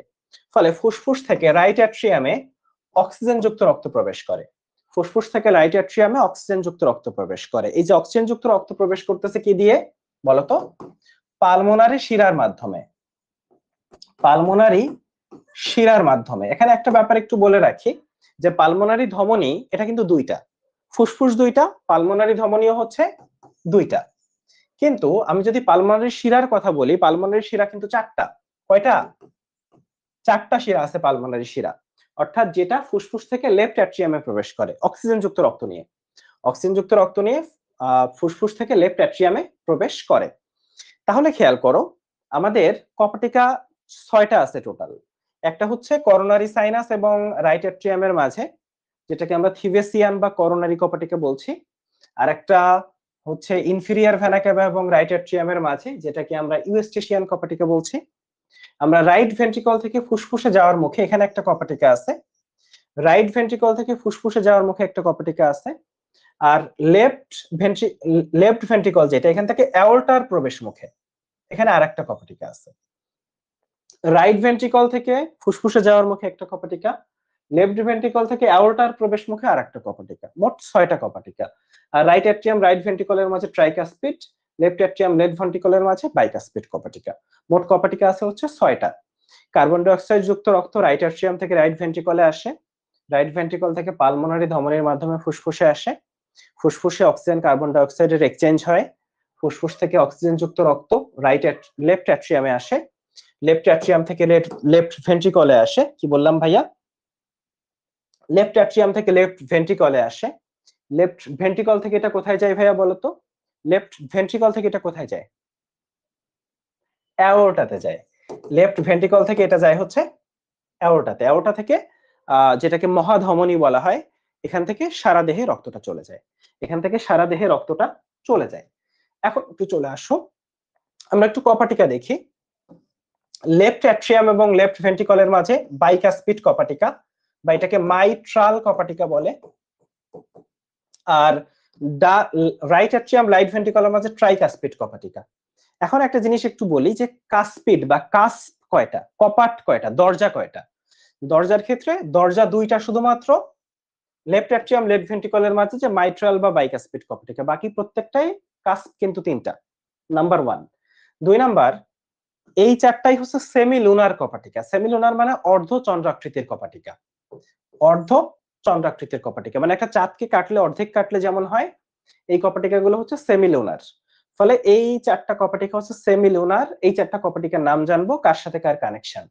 হ্যাঁ, ইনফিরিয়ার ভেনা ক্যাভা এবং রাইট অ্যাট্রিয়ামের মাঝে ইউস্টেশিয়ান কপাটিকা, করোনারি সাইনাস এবং রাইট অ্যাট্রিয়ামের মাঝে থিভেসিয়ান কপাটিকা, পালমোনারি ধমনী থেকে ফুসফুসের মাঝে পালমোনারি কপাটিকা, আর অ্যাওর্টার প্রবেশ মুখে রাইট সরি লেফট ভেন্ট্রিকল থেকে অ্যাওর্টার প্রবেশ মুখে অ্যাওর্টিক কপাটিকা। তাহলে আমরা 6টা কপাটিকা জানবো, কোন জায়গায় অবস্থান সেটা জানবো, এবং কয়টা কাস্প আছে সেটা জানবো। আচ্ছা, এখন আমরা হার্ট নিয়ে একটু পড়াশোনা করি। হার্টের বিট 60 সেকেন্ডে, খেয়াল করো ভাইয়া, 60 সেকেন্ডে হচ্ছে 75 বার, 60 সেকেন্ডে হচ্ছে 75 বার। তাহলে 1 সেকেন্ডে কতবার? সরি, মানে 60 সেকেন্ডে 75 বার, বা এভাবে বলা যায়। তাহলে হচ্ছে না, 75 বার 60 সেকেন্ডে, তাহলে একবার কত সেকেন্ডে? একবার হচ্ছে 0.8 সেকেন্ডে। আচ্ছা, হার্ট একবার সংকুচিত হয়, একবার প্রসারিত হয়। সংকোচনকে কি বলে? সিস্টল। প্রসারণকে কি বলে? ডায়াস্টল। ঠিক আছে, এখন একটু চলে আসো। তো হার্টের যে কপাটিকা গুলো আছে, অ্যাট্রিয়াম, মানে ভেন্ট্রিকল, তো এগুলা প্রসারিত হয়, সংকুচিত হয়। এখন আমরা একটু জানবো যে সিস্টল এবং ডায়াস্টলের সময়কালটা কত। একটু জিনিস মনে রাখবা, অ্যাট্রিয়ামে সিস্টল এবং ডায়াস্টল মিলে সময়কালটা 0.8, আবার ভেন্ট্রিকলের সিস্টোল ডায়াস্টোল মিলে সময়কালটাও 0.8। ফলে একটু যোগ করতে হবে। অ্যাট্রিয়ামের ডায়াস্টোলটা 0.7, তাহলে সিস্টোলটা কত? 0.1। আবার ভেন্ট্রিকলের ডায়াস্টোলটা 0.5, তাহলে সিস্টোলটা কত? 0.3। ফলে যে কোনো একটা শিখলে বাকিটা তুমি এমনিতেই জানবা, কারণ যোগফলটা হয় 0.8। ফলে সিস্টোল মানে সংকোচন, শতে সিস্টোল শতে সংকোচন, আর ডায়াস্টোলটা মানে হচ্ছে প্রসারণ। তাহলে আমরা একটু অ্যাট্রিয়ামের সিস্টোল ডায়াস্টোল এবং ভেন্ট্রিকলের সিস্টোল ডায়াস্টোলের সময়কালটা জানবো, এটা জানাটা গুরুত্বপূর্ণ। এখন একটু চলে আসো আমরা একটু জাংশনাল টিস্যু এই জায়গাটা একটু দেখি। তো তোমার হার্ট যেটা, তোমার হার্টের এখানে এই যে হার্টের চারটা ইয়া আছে, এখানে একটা নোড আছে সাইনোঅ্যাট্রিয়াল নোড, বোঝাই যাচ্ছে সাইনোঅ্যাট্রিয়াল নোড মানে অ্যাট্রিয়ামের এখানে আছে, অ্যাট্রিয়ামের এই জায়গাটায় আসলে এখানে একটা নোড আছে যেখানে আসলে হার্টের বিটটা তৈরি হয়। ফলে এই নোডটাকে বলা হয় প্রাকৃতিক পেসমেকার বা ন্যাচারাল পেসমেকার। এখানে হার্টবিট তৈরি হয় বা হার্টবিট শুরু হয়। যদি কোনো কারণে এসএ নোডে হার্টবিট না তৈরি হয়, এটাকে বলে রিজার্ভ পেসমেকার। এভি নোড, এই যে অ্যাট্রিয়াম এবং ভেন্ট্রিকলের সংযোগস্থল যেখানে, সেখানে আরেকটা নোড আছে, এদের ভিতর কিন্তু কানেকশন আছে, তো এভি নোডে বিটটা তৈরি হয়। তাহলে এভি নোডকে বলা হয় রিজার্ভ পেসমেকার। এসএ থেকে এভি নোডে উদ্দীপনা আসতে সময় লাগে 0.03, এটা কিন্তু বইয়ে ভুল আছে, 0.3 আছে, এটা হবে 0.03 সেকেন্ড। তাহলে এসএ নোড থেকে এভি নোডে, এটা এসএ নোড, এটা হচ্ছে পেসমেকার, এটা এভি নোড, এটা হচ্ছে রিজার্ভ পেসমেকার। আচ্ছা, তো এখান থেকে এখানে সময় আসতে লাগে হচ্ছে 0.03 সেকেন্ড, এখানে লাগে হচ্ছে 0.03 সেকেন্ড, এবং এখানে এসে সিগন্যালটা 0.09 সেকেন্ড ওয়েট করে, 0.09 সেকেন্ড ওয়েট করে হচ্ছে সিগন্যালটা, ঠিক আছে। তারপরে এভি নোড থেকে এভি বান্ডল, হ্যাঁ এভি বান্ডল আছে, এরপর বান্ডল অফ হিজ এখানে চলে যায়, তো এভি বান্ডলে যাইতে 0.04, ফলে টোটাল সময়কালটা হচ্ছে 0.16। টোটাল সময়কাল যেটা লাগে সেটা হচ্ছে 0.16। এসএ নোড থেকে এভি নোডে, এভি নোড থেকে এভি বান্ডলে, এভি বান্ডল থেকে পার্কিনজি তন্তুতে সিগন্যাল যেটা, সেটা কই থেকে কই যায়, কোনটা পেসমেকার আর কোনটা ন্যাচারাল পেসমেকার, কোনটা রিজার্ভ পেসমেকার, এটা আমাদের জানতে হবে। এখন আসো আমরা কয়েকটা যন্ত্রের নাম জানি। রক্তচাপ মাপে তোমরা দেখছো না যে একটা যন্ত্র নিয়ে বসে থাকে রাস্তাঘাটে বা বিভিন্ন জায়গায়, পার্কে, রক্তচাপ মাপার যন্ত্রের নাম হচ্ছে স্ফিগমো ম্যানোমিটার। আর করোনার সময় একটা যন্ত্র খুব পপুলার হয়েছিল, সেই যন্ত্রের নাম হচ্ছে পালস অক্সিমিটার। এটা হচ্ছে তোমার রক্তে অক্সিজেন কতটুকু আছে সেটাও মাপা যায়, সাথে সাথে তোমার হার্টবিটটাও মাপা যায়, দুইটাই মাপা যায়। তাহলে করোনার সময় হচ্ছে পালস অক্সিমিটার যেটা, সেইটা খুব পপুলার হয়েছিল। আচ্ছা, এর বাইরে আমাদের বডির টেম্পারেচার মাপে কি দিয়ে বলতো? থার্মোমিটার দিয়ে। আমাদের বডির টেম্পারেচার মাপে হচ্ছে থার্মোমিটার দিয়ে, এটা হচ্ছে তাপমাত্রা পরিমাপক, তাই তো? আচ্ছা, আরেকটা জিনিস একটু বলতো, বায়ুচাপ মাপে কোনটা দিয়ে? বায়ুচাপ মাপে হচ্ছে ব্যারোমিটার দিয়ে, বায়ুচাপ মাপে ব্যারোমিটার দিয়ে। তাহলে আমাদের রক্তচাপ মাপে হচ্ছে স্ফিগমো ম্যানোমিটার দিয়ে, রক্তে অক্সিজেনের যে মাত্রা এবং হৃদস্পন্দন এই দুইটাই মাপা যায় পালস অক্সিমিটার দিয়ে, যেটা করোনার সময় সবার ঘরে ঘরে ছিল। রক্তচাপ, এর বাইরে হচ্ছে তাপমাত্রা থার্মোমিটার, বায়ুচাপ ব্যারোমিটার। তাপমাত্রা হচ্ছে থার্মোমিটার, বাতাসের যে চাপ সেটাকে আমরা বলছি কি ভাইয়া? ব্যারোমিটার। বাতাসের চাপকে আমরা বলছি ব্যারোমিটার। ফলে এই জায়গাগুলো তোমাকে একটু খেয়াল করতে হবে। সাথে আরেকটা শব্দ একটু বলি, ব্যারো রিসেপ্টর। ব্যারো রিসেপ্টর, ভাই ব্যারো রিসেপ্টর কি জিনিস? তোমার রক্তের যে নালিকাগুলো আছে, তোমার যে রক্তের যে নালিকাগুলো আছে, নালিকাগুলো দিয়ে রক্ত সবসময় প্রবাহিত হচ্ছে, তাই না? রক্ত প্রবাহিত হচ্ছে, তো রক্তের কি স্পিডে প্রবাহিত হচ্ছে তার উপর বেস করে রক্ত আসলে এই প্রাচীরে কিছু প্রেসার দেয়, প্রাচীরে কিছু প্রেসার দেয়। এই প্রাচীরে প্রেসার মাপার জন্য কিছু রিসেপ্টর আছে। তোমার রক্তনালীর প্রাচীরে রক্ত কতটুকু প্রেসার দিচ্ছে সেটা মাপার জন্য কিছু রিসেপ্টর আছে। এই রিসেপ্টর গুলোকে বলা হয় ব্যারো রিসেপ্টর। কি বললাম? এই যে রিসেপ্টর তোমার রক্তনালীতে রক্ত কতটুকু প্রেসার দিচ্ছে সেটা মাপার জন্য যে রিসেপ্টর গুলা, সেটাকে বলে ব্যারো রিসেপ্টর। কিছু রিসেপ্টর আছে যেগুলো উচ্চ রক্তচাপ মাপতে পারে, তাদেরকে বলা হয় উচ্চ রক্তচাপ ব্যারো রিসেপ্টর। কিছু রিসেপ্টর আছে যারা নিম্ন রক্তচাপ মাপতে পারে, তারা হচ্ছে নিম্ন রক্তচাপ ব্যারো রিসেপ্টর। ওকে, তাহলে রক্তনালীর মধ্যে রক্তচাপ মাপার জন্য ব্যারো রিসেপ্টর। আর নরমালি মানুষ যে মেশিন বা ইউজ করে সেটা হচ্ছে স্ফিগমোম্যানোমিটার। আর আল্লাহ যেই রিসেপ্টর বানাইছে সেটা কোনটা? Barrow receptor. এর বাইরে হচ্ছে পালস অক্সিমিটার, বায়ুচাপ হচ্ছে ব্যারোমিটার, আর তাপমাত্রা হচ্ছে ব্যারো থার্মোমিটার। তাপমাত্রা মাপে থার্মোমিটার দিয়ে। এখন এই জায়গাটা খুব ইম্পর্ট্যান্ট যে রক্ত, খেয়াল করো, যখন হার্ট থেকে রক্ত মানে বাইরে আসতেছে, মানে অ্যাওর্টা দিয়ে রক্ত যাচ্ছে সারা দেহে, তখন রক্তের ফ্লোটা অনেক বেশি থাকে, তাই না? মানে রক্ত, হার্ট যখন রক্ত পাম্প করছে, রক্ত সারা দেহে ছেড়ে দিছে, তখন রক্তের চাপ রক্তনালীগুলোতে অনেক বেশি থাকে। এই চাপকে বলে সিস্টোলিক চাপ। এই চাপটা হচ্ছে 100 থেকে 139। এটা হচ্ছে 100 থেকে 139 হবে। 100 থেকে 139, এভারেজে 120, এটা সিস্টোলিক চাপ। আর ডায়াস্টোলিক চাপ যেটা, যখন মানে রক্তের প্রেশারটা কম, সেটা হচ্ছে ডায়াস্টোলিক প্রেশার। এটা 60 থেকে 69, 60 থেকে 89 হবে। এই জায়গাটা একটু ভুল করছে, এটা ঠিক করে নাও। 60 থেকে 89 হবে। হুম, এভারেজ হচ্ছে 80। এভারেজ হচ্ছে 80।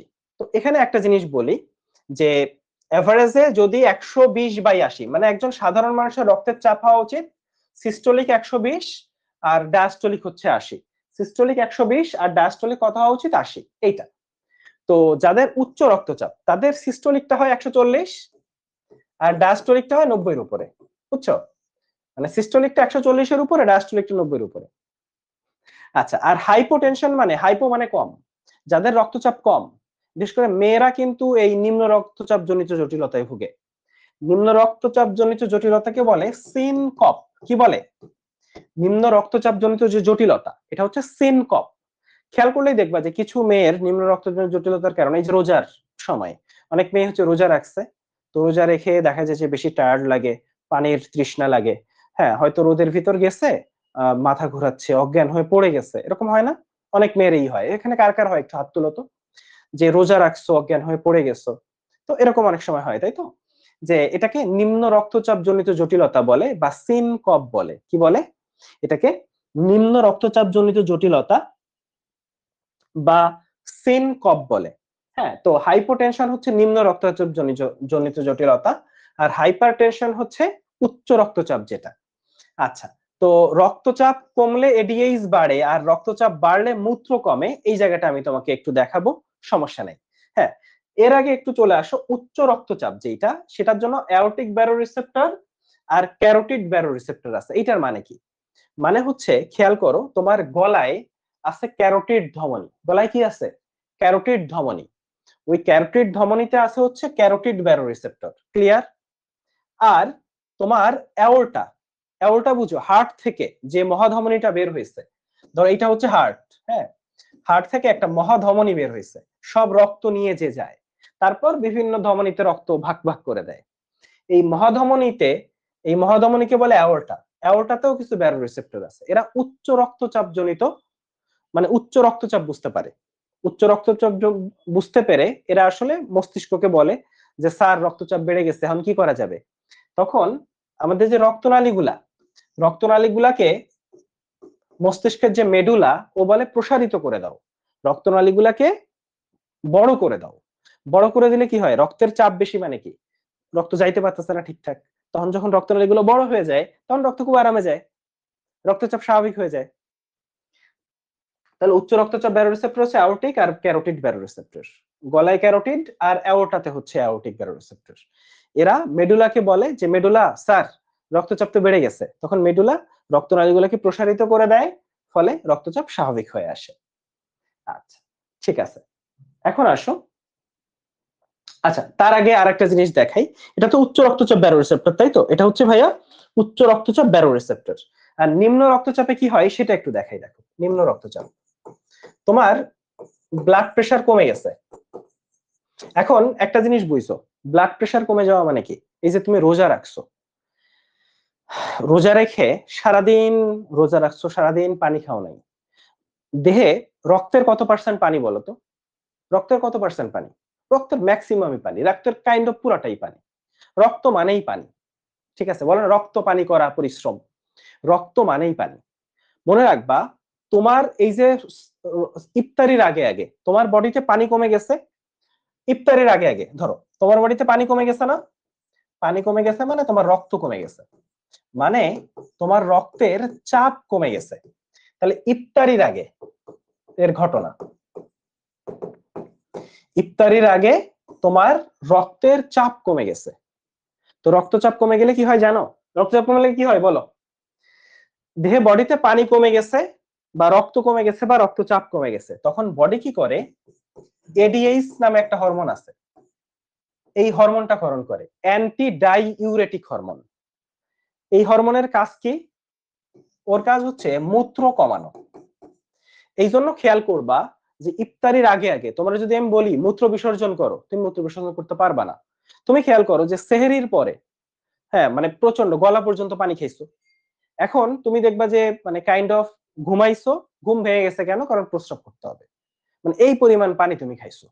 কিন্তু ইফতারের আগে আগে তোমার যদি আমি 2000 টাকা দিয়ে বলি তুই যদি প্রস্রাব করতে পারো 100 ml, তাহলে 2000 টাকা দিব, তুই প্রস্রাব করতে পারবি না। কেন পারবি না? কারণ তোমার বডিতে পানি নেই, তোমার বডিতে পানি নাই। কারণ তখন কি হচ্ছে, তোমার বডিতে পানি নাই বলেই তোমার রক্তচাপ কমে গেছে। রক্তচাপ কমে যাওয়ার সাথে সাথে এডিএস হরমোন ক্ষরণ হওয়া শুরু হয়েছে। এডিএস এসে কি বলছে, তুই প্রস্রাব করতে পারবি না, কারণ প্রস্রাব করলেই তো পানি চলে যাবে, প্রস্রাবের ম্যাক্সিমামই তো পানি, প্রস্রাব করলে পানি চলে যাবে, তাহলে তুই প্রস্রাব করতে পারবি না। তাইলে এডিএস এসে প্রস্রাব করা বন্ধ করে দিছে। তো প্রস্রাব করা বন্ধ করলে কি হচ্ছে, দেখো প্রস্রাব করা বন্ধ করলে তোমার বডি থেকে পানি বেরোচ্ছে না, ফলে ওই যে পানি আছে ওই পানির জন্য আস্তে আস্তে আস্তে আস্তে রক্তচাপটা স্বাভাবিক হয়ে যায়। মূত্র যখন কমে যায় তখন আসলে রক্তচাপটা আস্তে আস্তে ঠিকঠাক হয়ে যায়, স্বাভাবিক হয়ে যায়। মূত্র যখন হবে না তখন আস্তে আস্তে রক্তচাপটা স্বাভাবিক হয়ে যাবে। কি বললাম? মূত্র যখন ঠিকঠাক হবে না তখন দেখবা রক্তচাপটা স্বাভাবিক হয়ে যাবে। ঠিক আছে, ওকে। আচ্ছা, তাহলে আমরা কি ব্যাপারটা বুঝতে পারছি? তাহলে নিম্ন রক্তচাপ জনিত জটিলতায় হচ্ছে এডিএইচ স্খলিত হয়, ও আসলে মূত্র কমায় দেয়।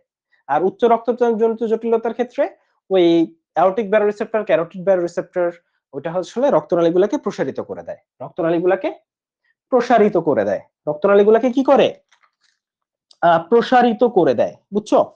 আচ্ছা তোমাকে একটা জিনিস বলি, এখন একটা জিনিস বলি, ধরো তোমার ধমনী আর শিরা, ধরো এটা ধমনী আর এটা হচ্ছে শিরা। তো ধমনী আর শিরার পার্থক্য কি তুমি তো জানো, জানো না ভাইয়া? জানো যে শিরাগুলা কিন্তু প্রাচীর পাতলা, ভিতরে ভালোই জায়গা আছে, আর ধমনীগুলো অনেক মোটা, ওর প্রাচীরই মোটা, ভিতরে জায়গা কম। ধমনীর প্রাচীর মোটা, ভিতরে জায়গা কম। আর শিরার প্রাচীর পাতলা, ভিতরে জায়গা বেশি, ভিতরে জায়গা বেশি। এখন বলতো ওই যে পালস দেখে না, পালস, পালস দেখে, পালস দেখে কিসের, ধমনীর না শিরার? ধমনীর পালস দেখে, ধমনীর হচ্ছে পালস দেখে। আর এই যে রক্ত নেয় না, রক্ত নেয়, এই যে রক্তটা নেয় দেখবা যে রক্তটা একটু কালচে কালচে টাইপের। তো তুমি জানো শিরা রক্ত তো কার্বন ডাই অক্সাইড যুক্ত রক্ত, তো এই রক্ত নেয় হচ্ছে শিরার, রক্ত নেয় শিরা থেকে, এই জন্য যে রক্তটা নেয় সেটা কালচে কালচে টাইপের হয়, বুঝছো? আর পালস দেখে হচ্ছে ধমনীর, পালস দেখে হচ্ছে ধমনীর, এই জন্য দেখবা যে রক্তের ব্যাগে যে রক্ত, ওই রক্তটা কালো কালো। আর ধরো তোমার হাত মানে প্রচন্ড রকম কোনো অ্যাক্সিডেন্ট করছো, তখন তো ধমনী দিয়েও রক্ত বেরোয়, এই জন্য অ্যাক্সিডেন্ট করার পরে যে প্রচুর ব্লিডিং হয়, ওই ব্লিডিংটা কিন্তু লাল। কেন? কারণ ওই সময় ধমনী দিয়েও রক্ত বেরোচ্ছে, তো ওই জন্য ওই সময় ব্লিডিংটা লাল হয়। ঠিক আছে, আরেকটা জিনিস বলি, যে বলতো কপাটিকা আছে কোনটায়, ধমনীতে নাকি শিরাতে? কপাটিকা বা কাস্প আছে কোনটায়, ধমনীতে নাকি শিরাতে? বলো।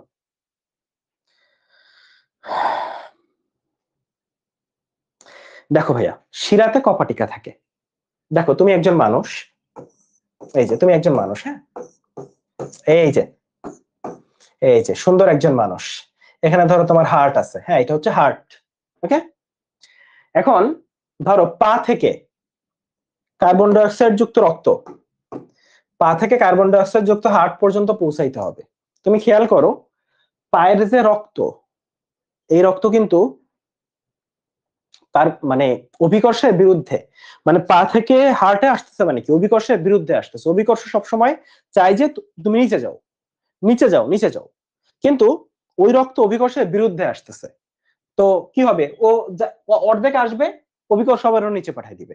এর জন্য একটু পর পর একটা করে কপাটিকা আছে। তো কি হয়, রক্ত একটু উঠে আবার কপাটিকে আটকে যায়, আবার আর একটু উঠে আবার কপাটিকে আটকে যায়, যাতে নিচে না পড়ে। ঠিক আছে, এই জন্য শিরাতে কপাটিকা আছে, ধমনীতে কপাটিকা নাই। শিরাতে কপাটিকা আছে, ধমনীতে কপাটিকা নাই। কি বললাম? শিরাতে হচ্ছে কপাটিকা আছে, ধমনীতে হচ্ছে কপাটিকা নাই। কি বললাম? ধমনীতে হচ্ছে কপাটিকা নাই। এটা সুমন ভাইয়া বলতে পারবে যে তোমাদের আসলে এগ্রি এক্সাম কবে শুরু, এটা আসলে সুমন ভাইয়া জানে। আমি অসুস্থ থাকার কারণে খুবই বাজে অবস্থা, মানে আমার কোনো আইডিয়াই নেই, ব্যাপারটা এরকম, বুঝতে পারছো? আচ্ছা, তো আসো সংবহনটা একটু দেখি, কি কি সংবহন আছে। 4 রকম সংবহন আছে। সিস্টেমিক সংবহন কি? সিস্টেমিক হচ্ছে সোজা বাংলা, যে তোমার এই যে হার্ট আছে না, এই যে সুন্দর একটা হার্ট আছে, হার্ট থেকে রক্ত সারা দেহে যায়, সারা দেহ থেকে ঘুরে ফিরে আবার হার্টে ফেরত আসে, এটা হচ্ছে সিস্টেমিক সংবহন। এখন তুমি আমারে বলো, বুঝলাম সবকিছু, হার্ট এত কিছু করতেছে, হার্টের তো নিজেরও ব্লাড সাপ্লাই দরকার, হার্ট নিজের তো বাঁচে থাকা দরকার, হার্টের নিজস্ব যে ব্লাড সাপ্লাই, হার্টের নিজস্ব যে ব্লাড সাপ্লাই, সেইটা হচ্ছে করোনারি সংবহন। আর পালমোনারি সংবহন কি বলতো? হার্টের সাথে ফুসফুসের যে কানেকশন, হার্ট থেকে ফুসফুস, ফুসফুস থেকে হার্ট, এটা হচ্ছে পালমোনারি। হার্ট থেকে ফুসফুস, ফুসফুস থেকে হার্ট। আচ্ছা, আর পোর্টাল সংবহন কি? পোর্টাল মানে ওই যে ধরো রক্তগুলার ডিরেক্ট হার্টে আসা উচিত, শিরা থেকে রক্ত ডিরেক্ট হার্টে আসা উচিত, কিন্তু কি হয়, মানুষে ধরো যকৃতে একটা পোর্টাল আছে, পোর্ট আছে, তো সে কিছু কিছু অঙ্গ থেকে রক্ত যকৃতে আসে, যকৃত থেকে হার্টে আসে। তো ওরা ডিরেক্ট হার্টে না আইসা আগে যকৃতে আসে, যকৃত থেকে হার্ট আসে। মানে ব্যাপারটা হয় না যে একজন ভিয়া হয়ে আসে, একজন ভায়া হয়ে আসে, একজনের মাধ্যম হয়ে আসে। যেহেতু যকৃত হয়ে আসে, এই জন্য মানুষের হচ্ছে হেপাটিক পোর্টাল তন্ত্র। রুই মাছে 2টা পোর্টাল তন্ত্র আছে, হেপাটিক আর রেনাল। এই জন্য মানুষে আছে হেপাটিক পোর্টাল তন্ত্র। রুই মাছে 2টা পোর্টাল তন্ত্র আছে, একটা হচ্ছে হেপাটিক পোর্টাল তন্ত্র, আর একটা হচ্ছে রেনাল পোর্টাল তন্ত্র। কি বললাম? একটা হচ্ছে হেপাটিক পোর্টাল তন্ত্র, আর একটা হচ্ছে রেনাল পোর্টাল তন্ত্র। ব্যাপারটা কি বুঝতে পারলাম?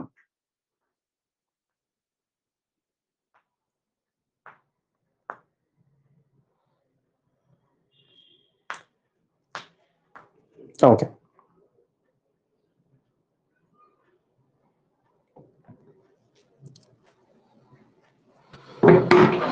এখন চলে আসো 10 মিনিট।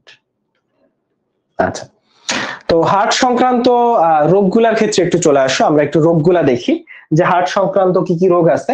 তার আগে তোমারে আমি সোজা বাংলায় একটু বলি, দেখো, মানে খুবই সিম্পল একটা জিনিস। তুমি দৌড়াইতে গেছো, তো দৌড়াইতে যাওয়ার ক্ষেত্রে তুমি দেখছো বুকে ব্যথা হচ্ছে, কেন? দৌড়াইতে গেছো, তুমি দৌড়াইতে গেছো, তুমি দেখলা যে একটু বুকে ব্যথা হচ্ছে, কারণ তোমার হার্টের যে ধমনীগুলা, এটাকে বলে করোনারি ধমনী। হার্টের ধমনীকে কি বলে? মানে যারা হার্টে ব্লাড সাপ্লাই দেয়, ওরা হার্টকে বাঁচায় রাখছে। তাহলে এটা খুবই ইম্পর্টেন্ট, কারণ যদি হার্ট ঠিকঠাক ব্লাড সাপ্লাই না পায় তাহলে তো সমস্যা। তাহলে করোনারি ধমনী হচ্ছে হার্টকে ব্লাড সাপ্লাই দেয়, ঠিক আছে? তাহলে করোনারি ধমনীর কাজ কি? ওরা হচ্ছে হার্টকে ব্লাড সাপ্লাই দেয়। কি বললাম? ওরা হার্টকে ব্লাড সাপ্লাই দেয়, ঠিক আছে? ওকে, তাহলে ওরা হচ্ছে হার্টকে ব্লাড সাপ্লাই দেয়। এখন খেয়াল করো ভাইয়া, তুমি হাঁটাহাঁটি দৌড়াদৌড়ি করছো, কারণ তুমি অনেক বেশি মাংস খাইতে পছন্দ করো, তো তুমি চর্বি জাতীয় পিৎজা বার্গার এগুলা খাইতে পছন্দ করো। তো পিৎজা বার্গার গুলার সমস্যা কি? পিৎজা বার্গার গুলা যাইয়া, ওই চর্বি গুলা যাইয়া হচ্ছে তোমার এই করোনারি ধমনীর এখানে জমা হয়। এখন ধরো তুমি দৌড়াইতে গেছো, দৌড়াইতে গেলে যখন তুমি দৌড়াবা তখন বেশি ব্লাড সাপ্লাই লাগে। তো এই বেশি ব্লাড সাপ্লাই, তখন হার্ট যখন বেশি ব্লাড সাপ্লাই দিতে যাবে, তখনই দেখা যাবে যে এই জায়গার জন্য এখানে ব্লক হয়ে আছে, এই যে এখানে প্লাক তৈরি হয়েছে, এর জন্য এখান থেকে ব্লাড ঠিকঠাক যাইতে পারতেছে না, তখনই তোমার বুকে ব্যথা হবে, তখনই তোমার বুকে ব্যথা হবে। তো এই জিনিসটাকে বলে কি জানো? অ্যানজাইনা। এই জিনিসটাকে বলে অ্যানজাইনা। আচ্ছা ঠিক আছে, তুমি ভাবলা যে আরে যে কোনো কারণে বুকে ব্যথা হইতেই পারে, ঠিক আছে, তুমি বাসায় চলে আসলা, তুমি কিন্তু পিৎজা বার্গার খাওয়া থামাও নাই, পিৎজা বার্গার খাওয়া আরো বাড়াই দিলা, এটা আরো বেশি ব্লক হয়ে গেল, এটা আরো বেশি ব্লক হয়ে গেল। এখন এখন তুমি বাসায় বসে সুন্দর করে শুয়ে শুয়ে টিভি দেখতেছো, ব্রাজিল আর্জেন্টিনার খেলা দেখতেছো, হুট করে দেখো বুকে ব্যথা হয়ে গেছে। কি রে? মানে ব্যাপারটা এরকম, তুমি একেবারে বসে আছো, তখন বেশি ব্লাড সাপ্লাই লাগতেছে না, স্টিল এত বেশি ব্লক হয়ে গেছে যে রক্ত যাইতে পারতেছে না, তখন বুকে ব্যথা হচ্ছে। তখন বুকে ব্যথা হচ্ছে। এইটা তো রেগুলার অ্যানজাইনা ছিল, হ্যাঁ, এটাকে বলে অ্যানজাইনা পিক্টোরিস। যখন হচ্ছে দৌড়ানোর সময় বুকে ব্যথা হয়েছে, এরপরে যখন বাসায় বসে বুকে ব্যথা হয়েছে, এটাকে বলে আনস্টেবল অ্যানজাইনা। এটাকে কি বলে? Unstable angina. এটাকে বলে হচ্ছে আনস্টেবল অ্যানজাইনা। এটা কি কি বলে? Unstable angina. যখন বাসায় বসে তুমি টিভি দেখতেছো, হুট করে বুকে ব্যথা হয়েছে, মানে ব্লক আরো বেশি হয়েছে, এটাকে বলে 90 থেকে 92% ব্লক। এরপরে ব্লক কিন্তু আরো বেড়ে যেতে পারে, পারে কিনা বলো? ব্লক আরো বেড়ে যেতে পারে। ব্লক আরো বেড়ে গেলে কি হবে বলো? ব্লক আরো বেড়ে গেলে তখন সেটাকে বলে হচ্ছে, তখন কি হয়, মায়োকার্ডিয়াম আছে না, হার্টের যে মায়োকার্ডিয়াম, ওই যে হার্টের পেশির 3টা লেয়ার আছে, মনে আছে? এপিকার্ডিয়াম, মায়োকার্ডিয়াম, এন্ডোকার্ডিয়াম, এরকম পেশির লেয়ার আছে।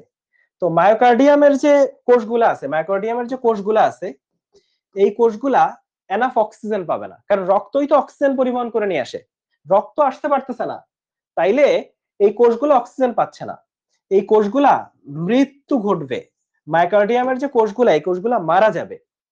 এটাকে বলে হচ্ছে এমআই, বাংলায় বলে মায়োকার্ডিয়াল ইনফ্রাকশন। মায়োকার্ডিয়াল ইনফার্কশন, ডাক্তাররা বলে এমআই। হ্যাঁ, তো এখানে কি হবে, এই জিনিসটাই হচ্ছে হার্ট অ্যাটাক, এইটাকে বলে হার্ট অ্যাটাক। হ্যাঁ, তখন এটাকে হার্ট অ্যাটাক বলে। অর্থাৎ প্রথমে অ্যানজাইনা পিক্টোরিস, তারপর আনস্টেবল অ্যানজাইনা, তারপর হচ্ছে তোমার হার্ট অ্যাটাক হয়ে যাবে।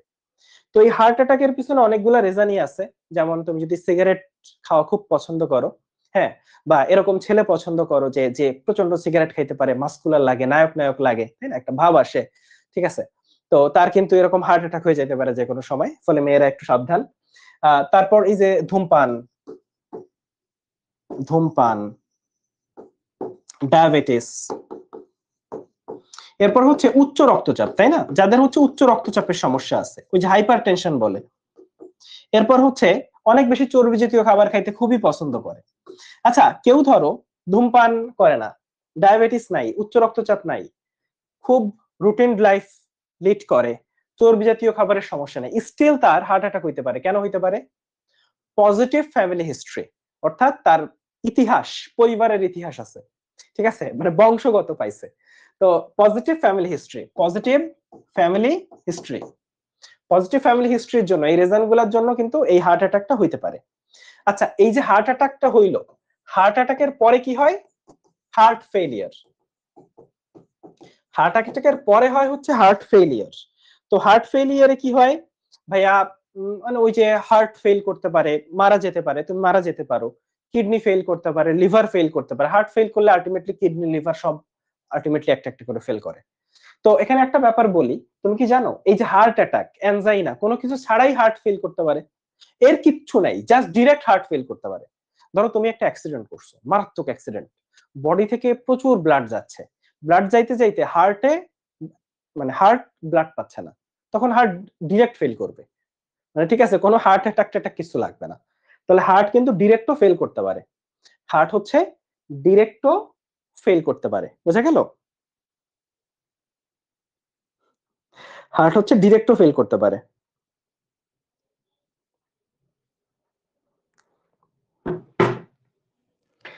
আমি লাল পানি চিনি না ভাইয়া, আমি যেহেতু চিনি না ফলে বলতে পারতেছি না লাল পানি খেলে সমস্যা হয় কিনা।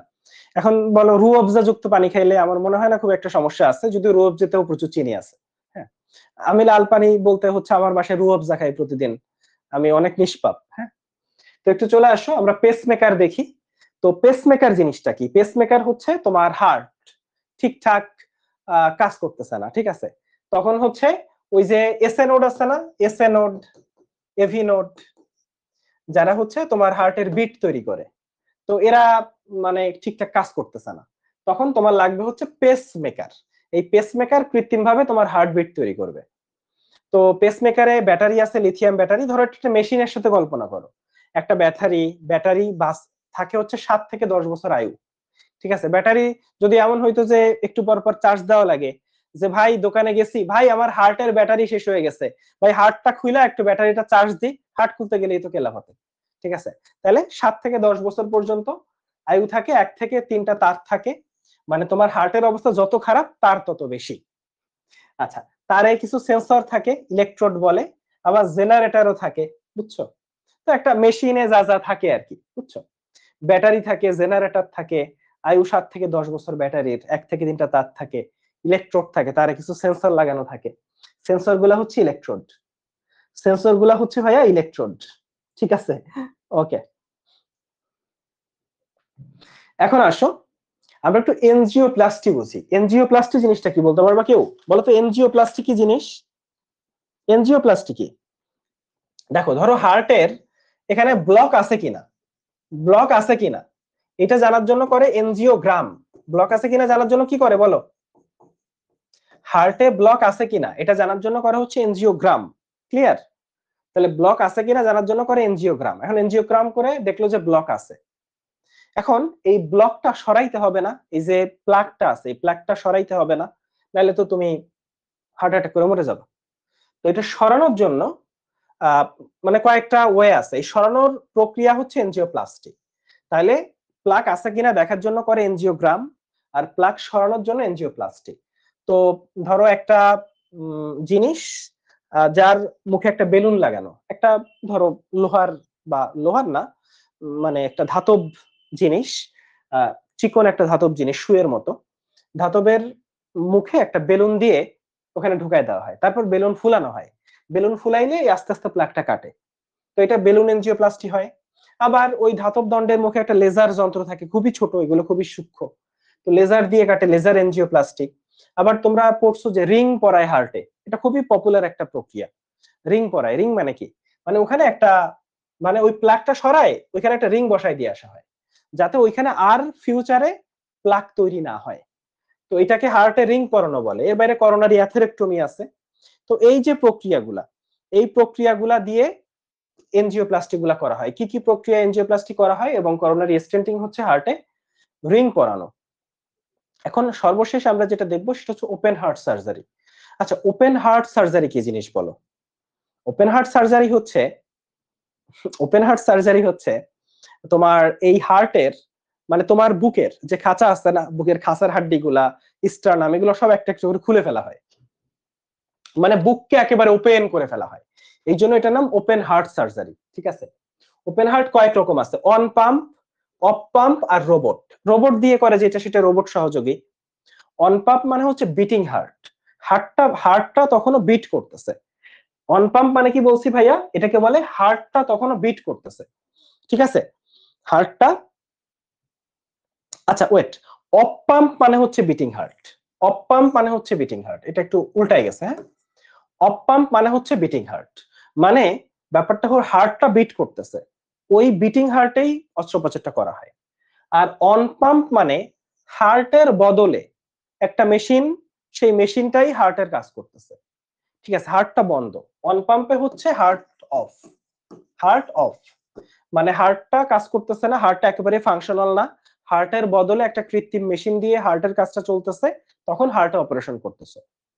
আর অফ পাম্প মানে হচ্ছে এখানে হার্টটা বিট করতেছে, জাস্ট বিটটা স্লো করে দেওয়া হয়েছে অ্যানাস্থেসিয়া বা মেডিসিনের মাধ্যমে, সেই বিটিং হার্টেই অপারেশনটা করা হয়। আর রোবট সহযোগী সার্জারি, এক্ষেত্রে এটা আধুনিক একটা চিকিৎসা, রোবটের মাধ্যমে এটা করা হয়। আচ্ছা, তো আমরা এখন একটু বিগত বছরে আমরা আজকে যা পড়লাম ক্লাসে, আমাদের আজকে ক্লাস শেষ, তো আমরা জাস্ট একটু দেখতে চাই যে বিগত বছরে যে প্রশ্নগুলো আসছে সেগুলো আমাদের পড়ার মধ্যে আসছে কিনা, এর বাইরে থেকে প্রশ্নগুলো আসলে আসছে কিনা, এটাই আমরা একটু দেখতে চাই। সবাই একটু খেয়াল করো, ঠিক আছে? ওকে,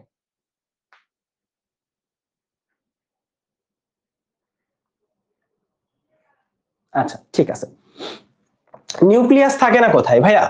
স্তন্যপায়ীর আরবিসিতে নিউক্লিয়াস থাকে, স্নায়ুকোষ, পেশিকোষ, এগুলাতে নিউক্লিয়াস থাকে। ব্যাঙের লোহিত কণিকা, আমি বলছি যে স্তন্যপায়ীর আরবিসিতে নিউক্লিয়াস থাকে না, ফলে ব্যাঙ তো স্তন্যপায়ী না, ফলে ব্যাঙের অনুচক্রিকার কাজ না কোনটা বলো? হেপারিন তৈরি করা। আচ্ছা, হেপারিন কে তৈরি করে বলো? হেপারিন আর হিস্টামিন কে তৈরি করে? বেসোফিল হেপারিন আর হিস্টামিন তৈরি করে, বেসোফিল হেপারিন আর হিস্টামিন তৈরি করে। এরিথ্রোপয়েসিস কি? লোহিত রক্তকণিকা তৈরির প্রক্রিয়াকে এরিথ্রোপয়েসিস বলে, পড়ে আসছি। ডান নিলয় থেকে রক্ত কোথায় যায় বলো? ডান নিলয় থেকে রক্ত কোথায় যায়?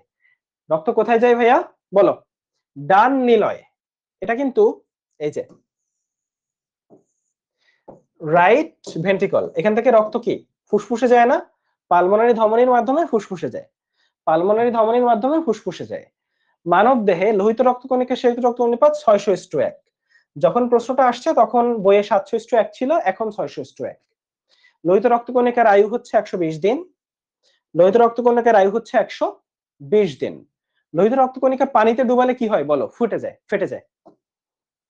মানুষের রক্তের পিএইচ 7-এর উপরে। মানুষের রক্তের পিএইচ কত? এটা হচ্ছে 7-এর উপরে। 7-এর উপরে আমরা এইটাই পাচ্ছি। তাহলে এইটা চলে আসো, রক্তপাত বন্ধে কোনটি কার্যকর? আমরা জানি যে প্রথম 4টা ফ্যাক্টর, তার ভিতরে একটা হচ্ছে এই যে থ্রম্বিন। প্রথম 4টা ফ্যাক্টরের একটা হচ্ছে থ্রম্বিন, ফুল পরে টুপ করে, মানে থ্রম্বিনটা আসছে থ্রম্বোপ্লাস্টিন থেকে, তাই তো? আচ্ছা, হৃৎপিণ্ডের সংকোচন ও প্রসারণের উদ্দীপনা স্থল কোনটা? এসএ নোড, আমাদের ন্যাচারাল পেসমেকার, এখান থেকেই মানে বিটটা তৈরি হয়, বা সংকোচন প্রসারণ মানেই তো বিট। হার্টের পেসমেকারটি হলো এসএ নোড। বসা অবস্থায় প্রাপ্তবয়স্ক মানুষের দেখো হার্টের যে স্পন্দন সেটা কিন্তু কম হয়। বসা অবস্থায় স্পন্দন এই যে মানে এরকম হার্টের স্পন্দন আসলে কমে যায়, কমে এই যে 30 থেকে 60 এই রেঞ্জে স্পন্দনটা হয়। করোনারি ধমনী কোথায় রক্ত সরবরাহ করে বলো? করোনারি ধমনী হার্টে রক্ত সরবরাহ করে, তাই তো? হার্টে রক্ত সরবরাহ করে। করোনারি মানেই হার্ট। মানবদেহে রক্তের শতকরা 55% রক্তরস। লোহিত রক্তকণিকা রোগ প্রতিরোধ ক্ষমতা নির্ভরশীল কিসের উপর বলো? রক্তের কোন কণিকার উপর রোগ প্রতিরোধ ক্ষমতা? রোগ প্রতিরোধ মানেই হচ্ছে আমাদের শ্বেত রক্তকণিকা। আচ্ছা, কণিকাবিহীন রক্তের জলীয় অংশকে কি বলে? রক্তের জলীয় অংশকে কি বলে বলো? রক্তের জলীয় অংশ কিন্তু প্লাজমা, কিন্তু বলছে কণিকাবিহীন, মানে সেখানে কোনো রক্তকণিকা নাই, ফলে সেটা অবশ্যই সিরাম হবে। যদি বলতো কণিকা আছে সেটা অবশ্যই, বা রক্তের জলীয় অংশ সেটা হচ্ছে প্লাজমা, কিন্তু যখন বলছে কণিকা নাই তখন সেটা হবে সিরাম। কোন শ্বেতকণিকার নিউক্লিয়াসটি 2 লোব বিশিষ্ট? মনে আছে? ফিল দিয়ে যারা, নিউট্রোফিল, ইওসিনোফিল, বেসোফিল, এদের মধ্যে নিউট্রোফিলটা 2 লোব না, ইওসিনোফিল আর বেসোফিলের লোব 2টা। এনজিওপ্লাস্টির প্রকারভেদ মাত্র দেখে আসলাম, বলে যে আর্টারি বাইপাস গ্রাফটিং, এরকম কোন এনজিওপ্লাস্টি দেখে আসছো? Coronary stenting, atherectomy, balloon angioplasty, এগুলো সব এনজিওপ্লাস্টিক টাইপের। সিরাম হচ্ছে প্লাজমা, তবে এখানে নাই কি বলো? এখানে হচ্ছে শ্বেত রক্তকণিকা নাই, এই যে ইওসিনোফিলটা নাই। হ্যাঁ, ইওসিনোফিলটা নাই। সিরাম হচ্ছে প্লাজমা, তবে এখানে ইওসিনোফিলটা নাই। হার্ট অ্যাটাকের অপর নাম কি বলো? এই যে এমআই, কি বলে? এমআই বলে না, মায়োকার্ডিয়াল ইনফ্রাকশন বলে। এমআই বা মায়োকার্ডিয়াল ইনফ্রাকশন বলে। বেসোফিল কোনটার অংশ বলো? বেসোফিল হচ্ছে আমাদের শ্বেত রক্তকণিকার অংশ। বেসোফিল হচ্ছে শ্বেত রক্তকণিকা, দানাদার শ্বেত রক্তকণিকা বা গ্রানুলোসাইট। হৃৎপিণ্ডের গড় সময়কাল 0.8 সেকেন্ড। গড় সময়কাল হচ্ছে 0.8 সেকেন্ড। রক্তের তাপমাত্রা 36 থেকে 38 ডিগ্রি সেলসিয়াস। রক্তের কোথায় এইচআইভি আক্রমণ করে ভাইয়া? রক্তের শ্বেত রক্তকণিকা, তাই না? মনে রাখবা, শ্বেত রক্তকণিকা হচ্ছে আমাদের প্রতিরক্ষা ব্যবস্থা, আর এইচআইভি ডিরেক্ট শ্বেত রক্তকণিকাকে অ্যাটাক করে। এই জন্য এইচআইভি একবার যদি তোমার বডিতে হয়ে যায় তাহলে তুমি আর বাঁচবা না, কারণ তোমার বডির কোনো প্রতিরক্ষা ব্যবস্থাই নাই। এই জন্য কোনটি শ্বেত রক্তকণিকার কাজ না বলো? রক্তনালীর সংকোচন ঘটায় কি শ্বেত রক্তকণিকা? না। অনুচক্রিকা, সেরাটোনিন রক্তনালীর সংকোচন ঘটায়। রক্তপাত হ্রাস করার কাজ হচ্ছে অনুচক্রিকার কাজ। কোন অঙ্গের শিরায় সবচেয়ে বেশি অক্সিজেন থাকে বলো? ফুসফুসের, তাই না? ফুসফুসের। রক্ত জমাট বাঁধার জন্য কোনটির প্রয়োজন হয় না ভাইয়া? হরমোনের কোনো দরকার আছে এখানে? বাকি যারা অনুচক্রিকা, রক্ততঞ্চন ফ্যাক্টর গুলা, ব্লাড ক্লটিং ফ্যাক্টর গুলা দরকার, অনুচক্রিকাকে দরকার, কিন্তু হরমোনের তো আর রক্ততঞ্চনে কোনো ভূমিকা নাই। হৃৎপিণ্ডের প্রসারণকে কি বলে? ডায়াস্টল। আর সংকোচনকে কি বলে? সিস্টল। সংকোচনকে বলে সিস্টল। রক্তের জলীয় অংশকে কি বলে? রক্তরস। কিন্তু কণিকাবিহীন জলীয় অংশ কি? সিরাম। কণিকাবিহীন জলীয় অংশ কি? সিরাম। লোহিত কণিকায় হিমোগ্লোবিনের পরিমাণ কত পার্সেন্ট বলো? হিমোগ্লোবিন হচ্ছে আরবিসি তে হিমোগ্লোবিন হচ্ছে 29 পিকোগ্রাম। আরবিসি তে হিমোগ্লোবিনের পরিমাণ 29 পিকোগ্রাম। ভাইয়া আমি আজকে ক্লাসে যা পড়াইছি এটা পড়লে, ক্লাসে যা পড়াইছি নট স্লাইড, আজকে ক্লাসে যা পড়াইছি এইটা পড়লে তোমার আর এর বাইরে কিছু পড়া লাগবে না। ক্লিয়ার? আবারও বলি, ক্লাসে যা পড়াইছি এর বাইরে কিছু লাগবে না, কিন্তু তোমাকে ক্লাসটা করতে হবে, ঠিক আছে? তাইলে হোপফুলি আমরা 2 ঘন্টার আগেই ক্লাসটা শেষ করতে পারলাম।